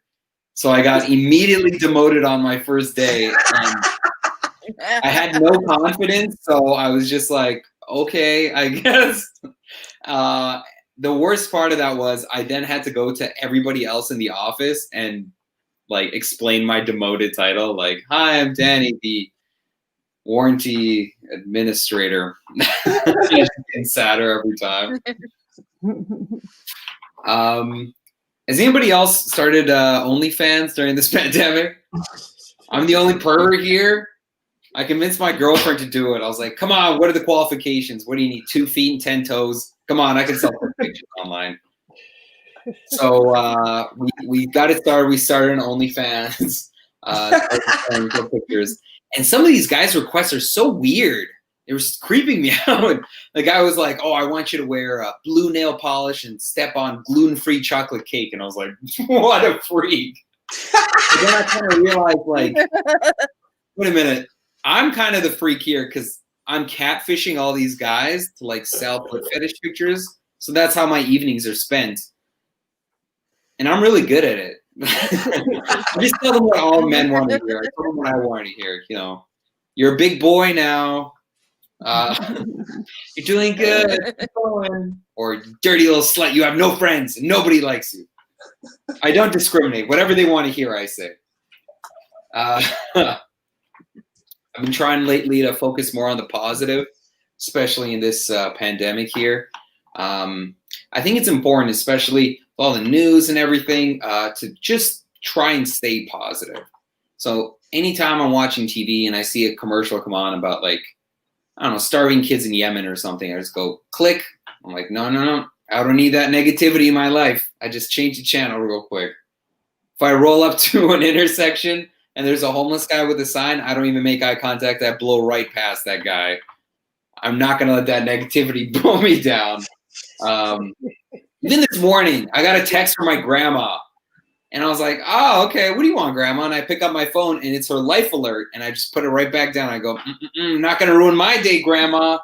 Good day today. I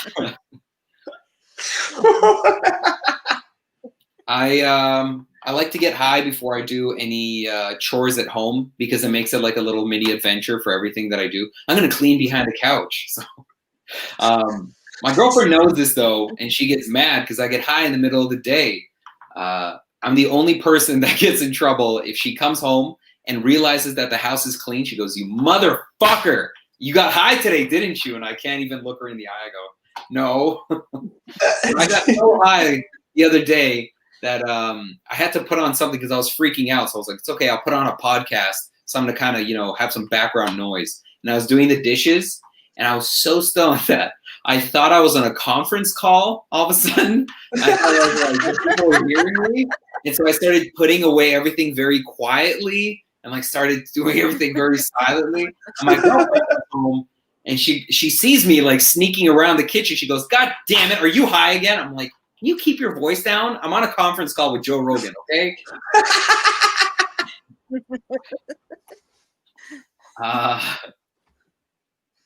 The last one I have here, I've been trying to make work. I didn't grow up in a normal household, apparently. I grew up in a museum, and I didn't know about this. Other people's families hang up photos of their loved ones on the walls. My mom didn't. She had one photo of my little sister in her office, and then of me. They were just like, "Yeah, you have a picture behind the fridge." I was like, "Okay." Just behind the fridge. But when I went to my girlfriend's house, her mom had like shrines built to all her kids, and I was like freaked out. I was like, "You you guys didn't die in a car accident like 3 years ago? What is this? This is freaking me out." She had like little snowballs with their faces on them and everything. I was like, "This is too much." Like, no, this is what a normal family looks like. So now I moved in with my girlfriend, and there's photos all over the walls of family and friends. And it's fun. I don't mind it. The only thing is, I didn't expect to have this problem. I jerk off in the living room. Because I'm like a king there. That's the only place I can jerk off, okay? I put it on the TV. I put my feet up on the coffee table. I pay half the rent. I jerk off where I want. The problem is, now I'm surrounded by like loving faces of family and friends. So after I finish, I feel even more shame. I'm like being stared down while I can't face any of them. I feel so bad. They know. The disease I have, I can't stop. And that's the only place I've grown accustomed. I'm scared I'm gonna like develop a fetish and that I can only come around like loved family and friends. Like I'll just be at a funeral or something. And I'll be like, "Does anybody have any napkins?" But yeah, that's my set. That's what All right. Thank you. That's horrible. I mean, like horrible funny. There's a lot going on, that's for sure. Danny. I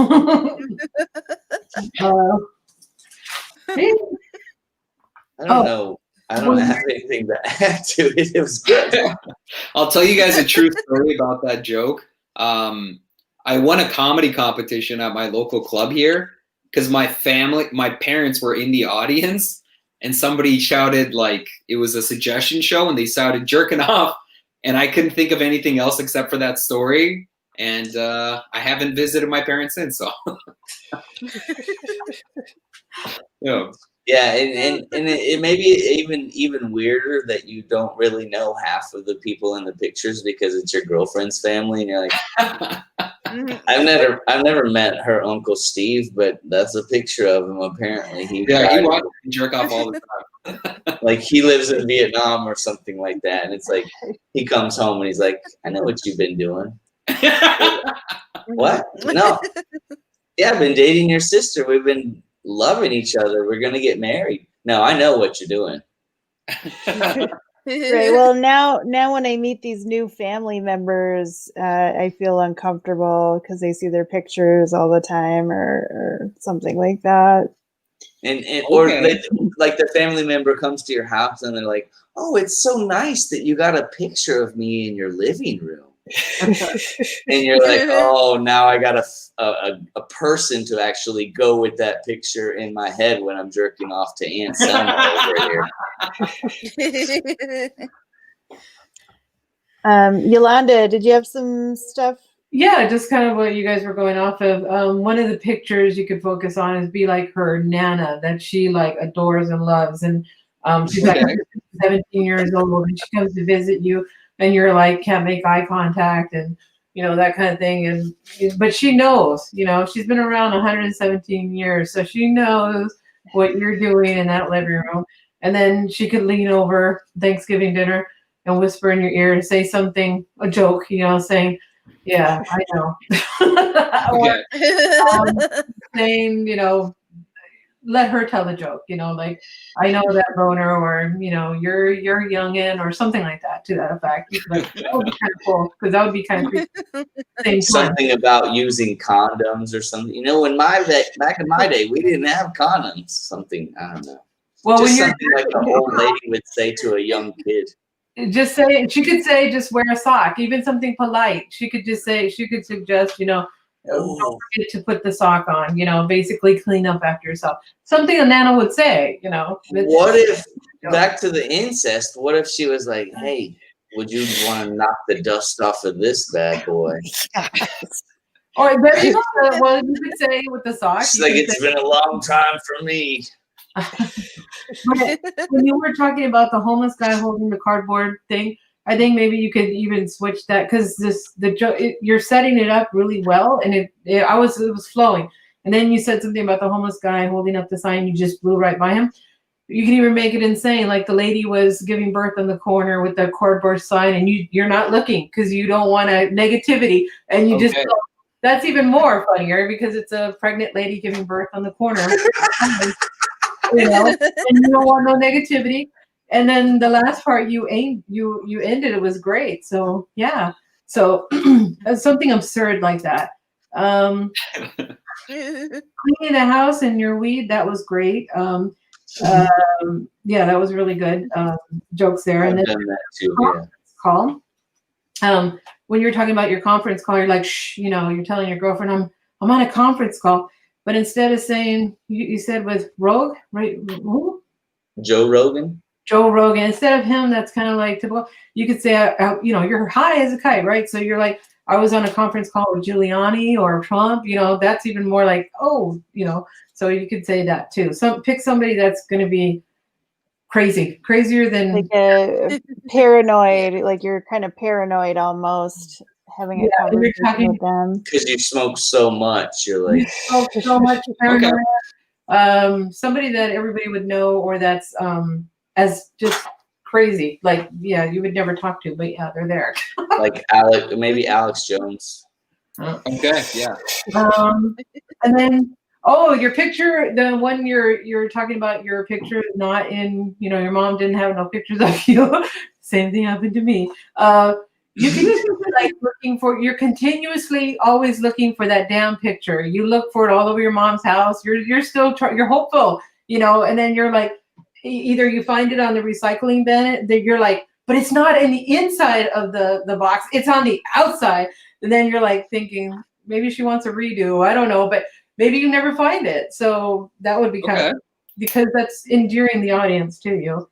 Like you moved the refrigerator and it's not behind the refrigerator. Yeah. Like at some point in your childhood, it fell under the refrigerator and now it's just stuck there with all the gunk under your refrigerator, like hair and shit. No, but you're like still looking for it. You can't find it. But it's kind of like the Adam Sandler kind of thing. He's like, nanas, and he's got pineapples, and he's never accepted and that kind of thing. So yeah. So and then no, that's it. That's all I wrote down. Awesome. Thank you very much. These are great. Christine, did you have any other notes? Yeah. I love the part, where you put up your feet and you're, just checking off in the living room, all your friends and family, it's like a giant orgy with all the people I love, like something like that. Like keep it in the family, keep close, keep it.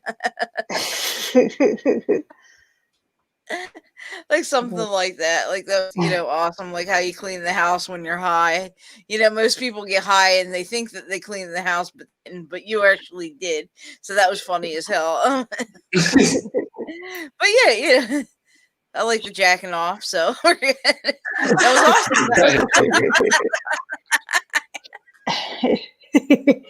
awesome. I'm just gonna put in my 2 notes here. The OnlyFans, you're like, this guy's a freak.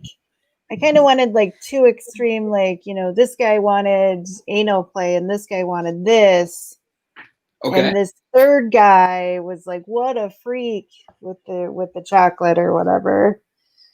And then also, what other thing did your parents have on their walls that would maybe like up the ante of like, this is a museum, or a big picture of Jesus?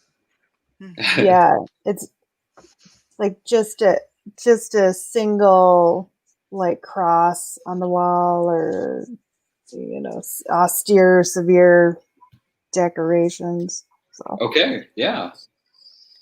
That's why it's a lot easier for you to jerk off in the living room now as an adult, because as a kid, there was a big Jesus cross looking down upon you in your family's house. So now you're like, that Jesus cross goes in the closet, and then you're able to like jerk off in your bedroom or your house or whatever. And you got to put it back up every time your mom comes over, otherwise she would be pissed, because it's passed down as a family heirloom. Yeah, it's getting stickier every single time you put it up. All right, very cool. Some good stuff there, Danny. Some great jokes and some great tags. So Good very job. cool. Great, Yolanda, you're welcome. Now we're gonna move on to Yolanda. Hey, okay, my last one that I did when I was on here about a month ago, it was Dirty Talk. I didn't pick it, but here you go. I was talking with my husband in bed, and he said, I don't want to do that. It's dirty. It's nasty. Cleaning dirty underwear is not your thing.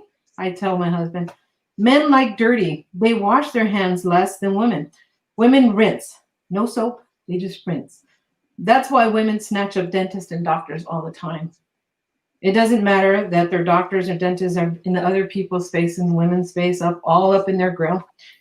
Just as long as they've been trained to wash their hands and bring the money home. Dirty money, Men like dirty naughtiness, bad girls. Kind of like when the guys pee and shake it and pretend they didn't smell like pee for the rest of the day.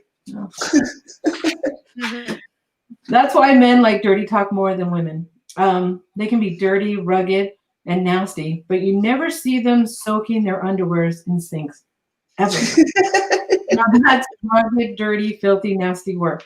A girl's got to save that lace. Lace. My husband is not a fan of it anymore, so yeah. But I found men can rewear brown striped embedded underwear again and again. It's like a dirty little tramp coming back and knocking on your door, begging for more. Something familiar, solidly worn and never judges you, but will hang on tight so long as the elastic purse strings will hold. I guess that's why men like driving that little sexy car with the little stripe down the middle. It's bold to rewear. It's bold to rewear those stains. They're fast and furious for like women. So that excitement race to shove it down the bathroom, down to the bottom of the laundry basket. Yeah, vroom vroom. That's what men like, that race, just so they won't get caught. So, but the lady's gonna always find it a week later, and it's more embedded, and it's added to the lace. So it's a match made in perfect heaven. That's all I have.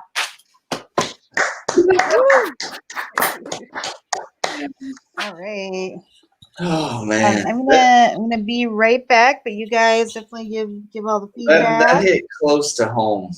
Oh, I was like, I went to a girl's house and I slept naked, and then I like looked at my underwear and what?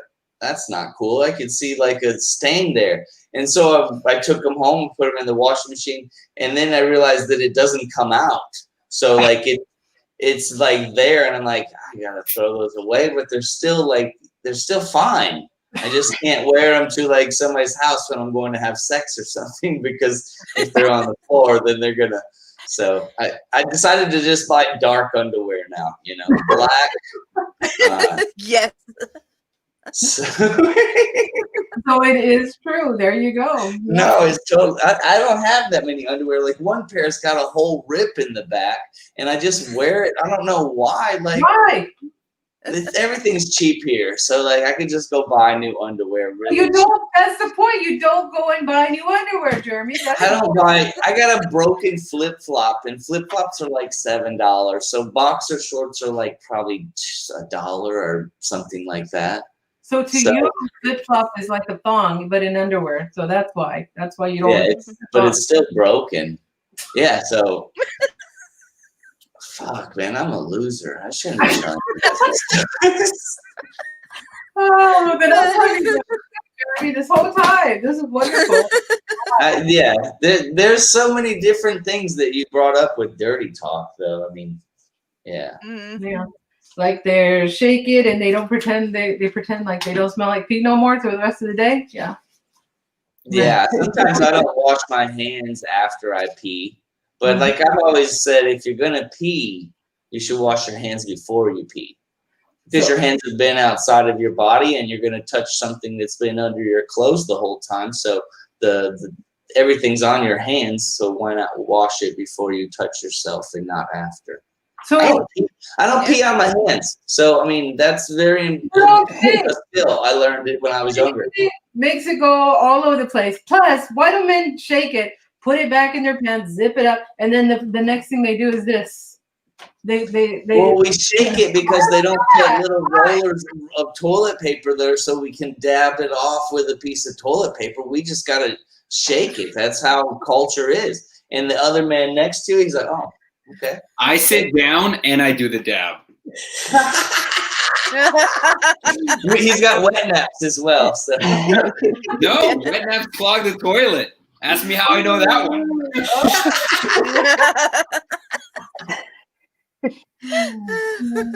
Oh man! All right, very cool. That was awesome. I'm trying to know what toilet paper is, because if you have a stripe down your behind and no underwear, then you don't know what toilet paper is.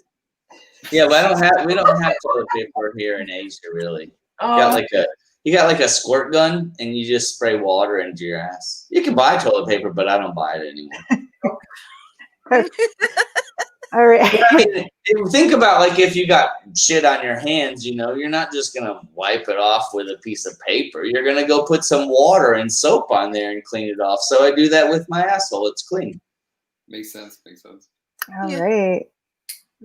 It's like a bidet, but it's not. It's like one of those little squeeze handles that are next to the sink with the long hose for washing things and spraying. It's one of those, but it's right next to the toilet. So you just want a tour of my house? Well, do we have any more notes? The toilet's just right there. Don't, Jeremy, do we have any more notes for Yolanda? I really like the comparison for dirty talk to like dirty like laundry and all this dirty stuff. I found it really funny when you're like, those men think it's so cool to have a stripe down the middle of their car and they have a stripe down the middle of their underwear. Okay, good. Um, I heard that part. Okay. Live fast. Yeah. I'm not sure if I don't know if Jeremy said it. He only wears black underwear, but I remember distinctly that my grandfather used to only wear white tighty whities, and all your jokes just made me think of like what confidence that man used to have. That's true. Yeah. Maybe you could do something with that because like I don't know. I only buy black underwear. That's it. I'm not that confident. It's a confident. I thought it was funny the soaking your panties in the sink to like, well, you don't like this? It's dirty. I really like your set with all the I bet your husband really likes that. Like he comes home and the one time he wants to wash his hands, it's a sink full of panties and there's panties hanging up on clotheslines all over the place and he's like, what the fuck? That's kind of why I added towards the end, like the lace underwear, because they soak it, try to save it. And the men with their match made in heaven, So Yeah, that was good. I like the ending too. But I'm not even married, so there you go. That's why I'm not married, because I wrote this damn joke. No, that's good. Don't get married. It was really good. It was okay. All right. Yeah, Christine, anybody else with any notes? I thought that was fantastic. For a minute, I was having flashbacks of when I did the vagina monologues, and I was like, "Oh my god, this is fucking awesome!" And then I realized like dirty talk and dirty underwear, and then I was like, "Yeah, I've got a fiance. I've seen his. It's pretty." It's like, did you hit a fucking deer in your sleep? Like, what the hell is that? Don't spend the comforter naked. Oh my god! Like really? Like what the hell? Well, Okay. I'm glad. That was awesome. Yeah. All right. Well, very good. That was a very fun conversation that we just Talk with Yolanda. So we're gonna move on to Christine. All right, Christine, you ready? Yeah, I'm ready. All right. Let's do this. Okay, so through the pandemic, I've been doing a lot of masturbating and binge eating. Like, I don't know if you guys have been doing that, but it's amazing. And I do have to bullshit on whoever said, masturbating burns calories, because I would be 2 pounds by now if they did. But anyway, on to the food portion. You've heard of the freshman 15. Now get ready for the quarantine 30. That's right. Double the pounds, double the chins, double the rolls. If you had double, mix triple. Yeah, I'm over here handing out rolls and chins like I'm over if she still existed. But anyway, go for the gold, or in my case, cookies. Oh my God, I love cookies. But we have a problem, and this is very serious. The only thing that's not moving forward, Oreos. That's right, Oreo cookies. A top-rated cookie and a number one in my heart. They started off so they went from classic, they went double stuffed, they went to triple stuffed, they went to mega stuffed, they went to the most stuffed. And then, I think frankly they could do better than that. And then what the hell happened? They went thin Oreos. Like, what the fuck is that? That's like the suppository of the Oreo world. What am I supposed to do? Shove them up my ass? But oh my gosh. What the hell? I mean, who say less cream? Like, really? We want less cream? No. We should be on Octo stuff by now. That's where they take one cookie, they have 12 inches of cream and another cookie. All right? That is where we should be. We should not be on suppositories. But it's just insane. It's just insane. They should be ashamed. They really should. But another favorite key, God, I love anything by the Keebler Elves. I mean, so good. There's Chips Deluxe. That's where they have M&Ms and cookies together. Like, hello, a win-win. There's Grasshoppers and Coconut Dreams, or as I call them, the year-round Girl Scout cookies. Oh my God, they have Vienna fingers, but I'm more of a chocolate person, but those Vienna fingers taste so damn good. Like, they have then there's chocolate covered crackers, and I think I just gave myself a cookie gasm. I don't know about you guys. Whew. Am I on a joke, or am I talking about food porn? Maybe a little bit of both. Don't mix those two up, by the way. You ever gonna masturbate and you're eating like a fudge round, and then the fudge round ends up where it shouldn't be? Two kinds of cream coming out right there, Woo-hoo. But I was sitting at the table the other night, and I was having some the Keeper fudge stripe cookies, because those are the best.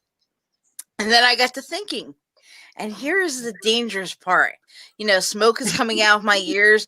The hamster's walking around in his little ball up there, and then bam, it hit me. The Keebler elves are just a bunch of dudes hanging out in the treehouse all day, packing fudge. Yep. That's exactly what's happening. Mm-hmm. Now, on another note, with the masturbation here, when the phrase "wop" first came out, I thought it was wet, angry pussy. And then I found out because I was like, wait. If my pussy's wet, it sure as hell ain't angry. So it's like, okay, wet ass pussy. That makes it, it makes it so much better. But yeah, ladies though, am I right? We have to keep things tight down there.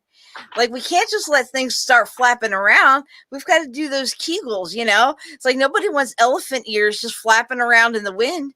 I mean, I know I'm getting older, and I'm coming to the realization that my boobs are going to start to sag. And yes, one day I'll have to tuck them into my waistband. I'm okay with that. But I'm not okay with tucking my into my shoes. But just be careful, though. You can Kegel the front, but don't keep it back. If you Kegel the back door shut, you're going to have a bad time. But anyway, ladies, I'm Christine Knowlton, and that was my set. Thank you guys for hanging in there.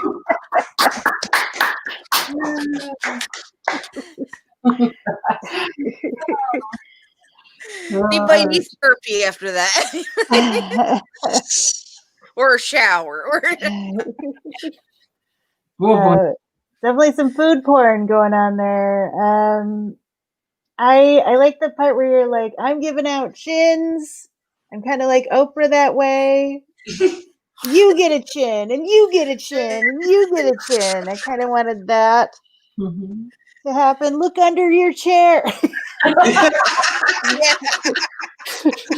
good. I like that. Do that. Because that's the whole act out. Yeah, you got to do that. Yeah, I got to do that. Yeah. This is awesome. This isn't necessarily a note. It's just my favorite part was when you were like, woohoo! You were getting excited. I was like, okay, go ahead. Bring me in. Go ahead. I'm ready. Take me.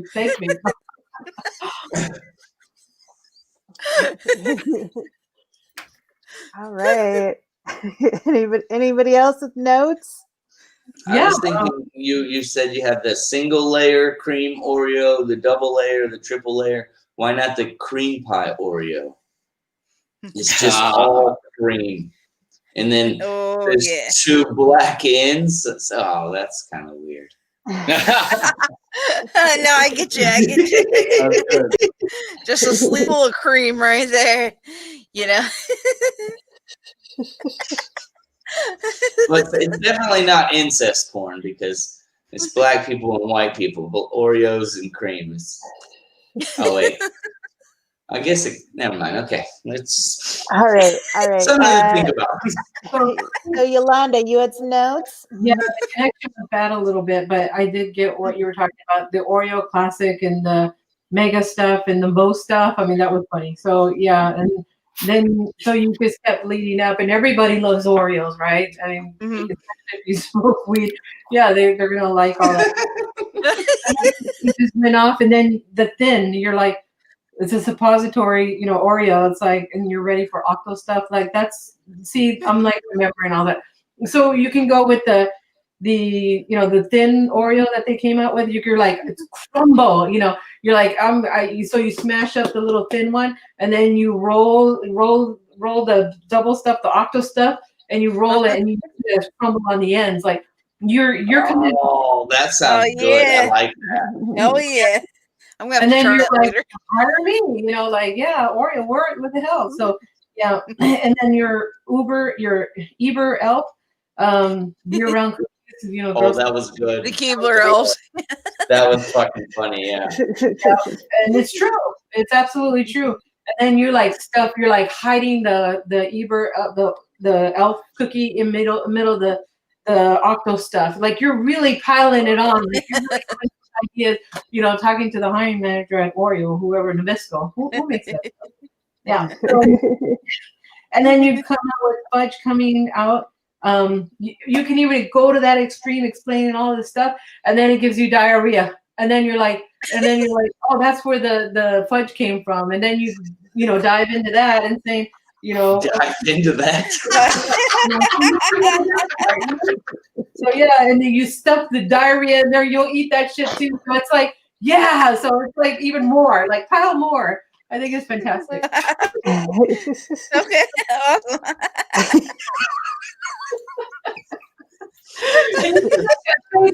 Dive in. Take it first. But then you start exploding more ideas. Like, yeah, keep going. Let's stuff this together.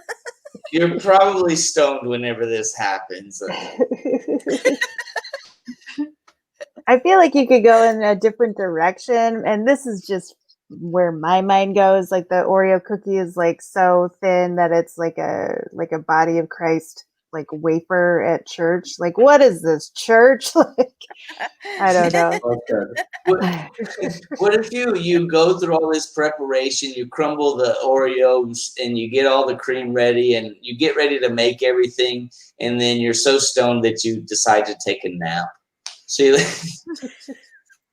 you wake up and there's just like cookie crumbs all over the floor and there's cream on the wall and you're like, oh, what the fuck happened here?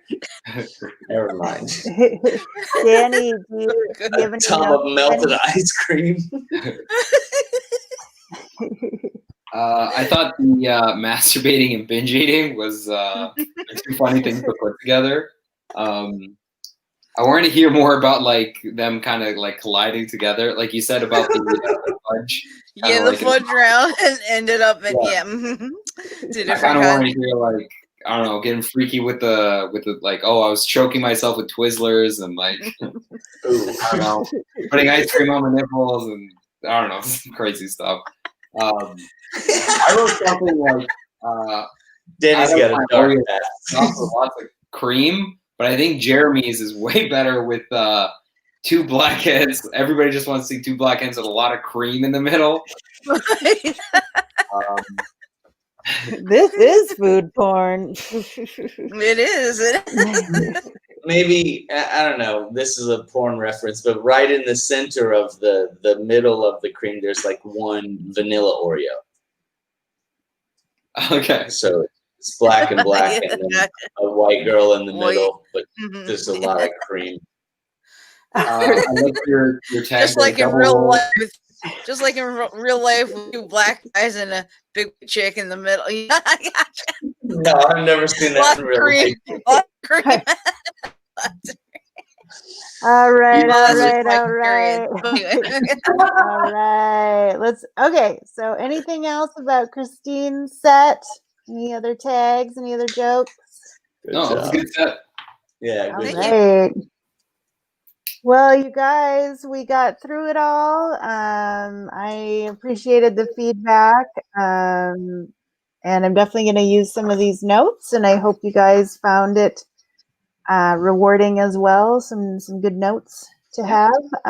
Anybody have anything they want to promote real quick? I'm in a show on next Thursday, and then I'm hosting my first show on Saturday. So wow, congratulations. Kind of nervous about that. I'll save you guys a ticket, but you got to pay for your airplane. You get a free beer and free entry. All right. So these are live shows in Vietnam. That's what you're saying? Yeah. Okay. Very cool. Nice. Well, congrats on that. Good stuff. Anybody else? My website up there. So yolandalc.com. So, check it out. So I'm barely starting it. So, yeah. And good feedback would be good if you guys want to leave a note or say, your website sucks. That's great. All the color into it, the graphics, all that stuff in there. So yeah, it was yeah. All right. Well, for sure, guys, we'll have all of our info, Instagram, all that stuff in the comment section when we restream this, so everyone will be able to get all of our information. Danny, anything you need to promote, or Christine? I'm on a show tomorrow. We're out in Camrose doing the comedy show there.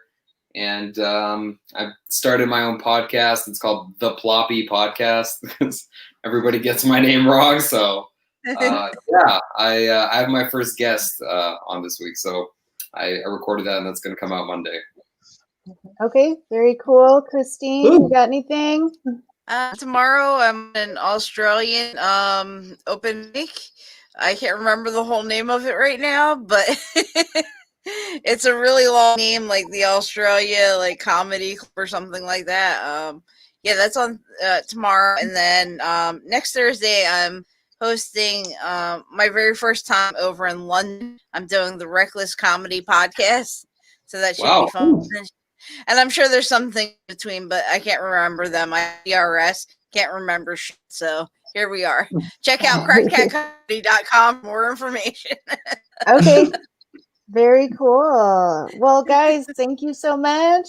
Definitely everybody follow us on our respective Instagrams, all that stuff. And have a great night, people on the internet. All right. Bye. Thank you. Bye. Thank you. Bye-bye. Thank you. Bye. Bye. Bye.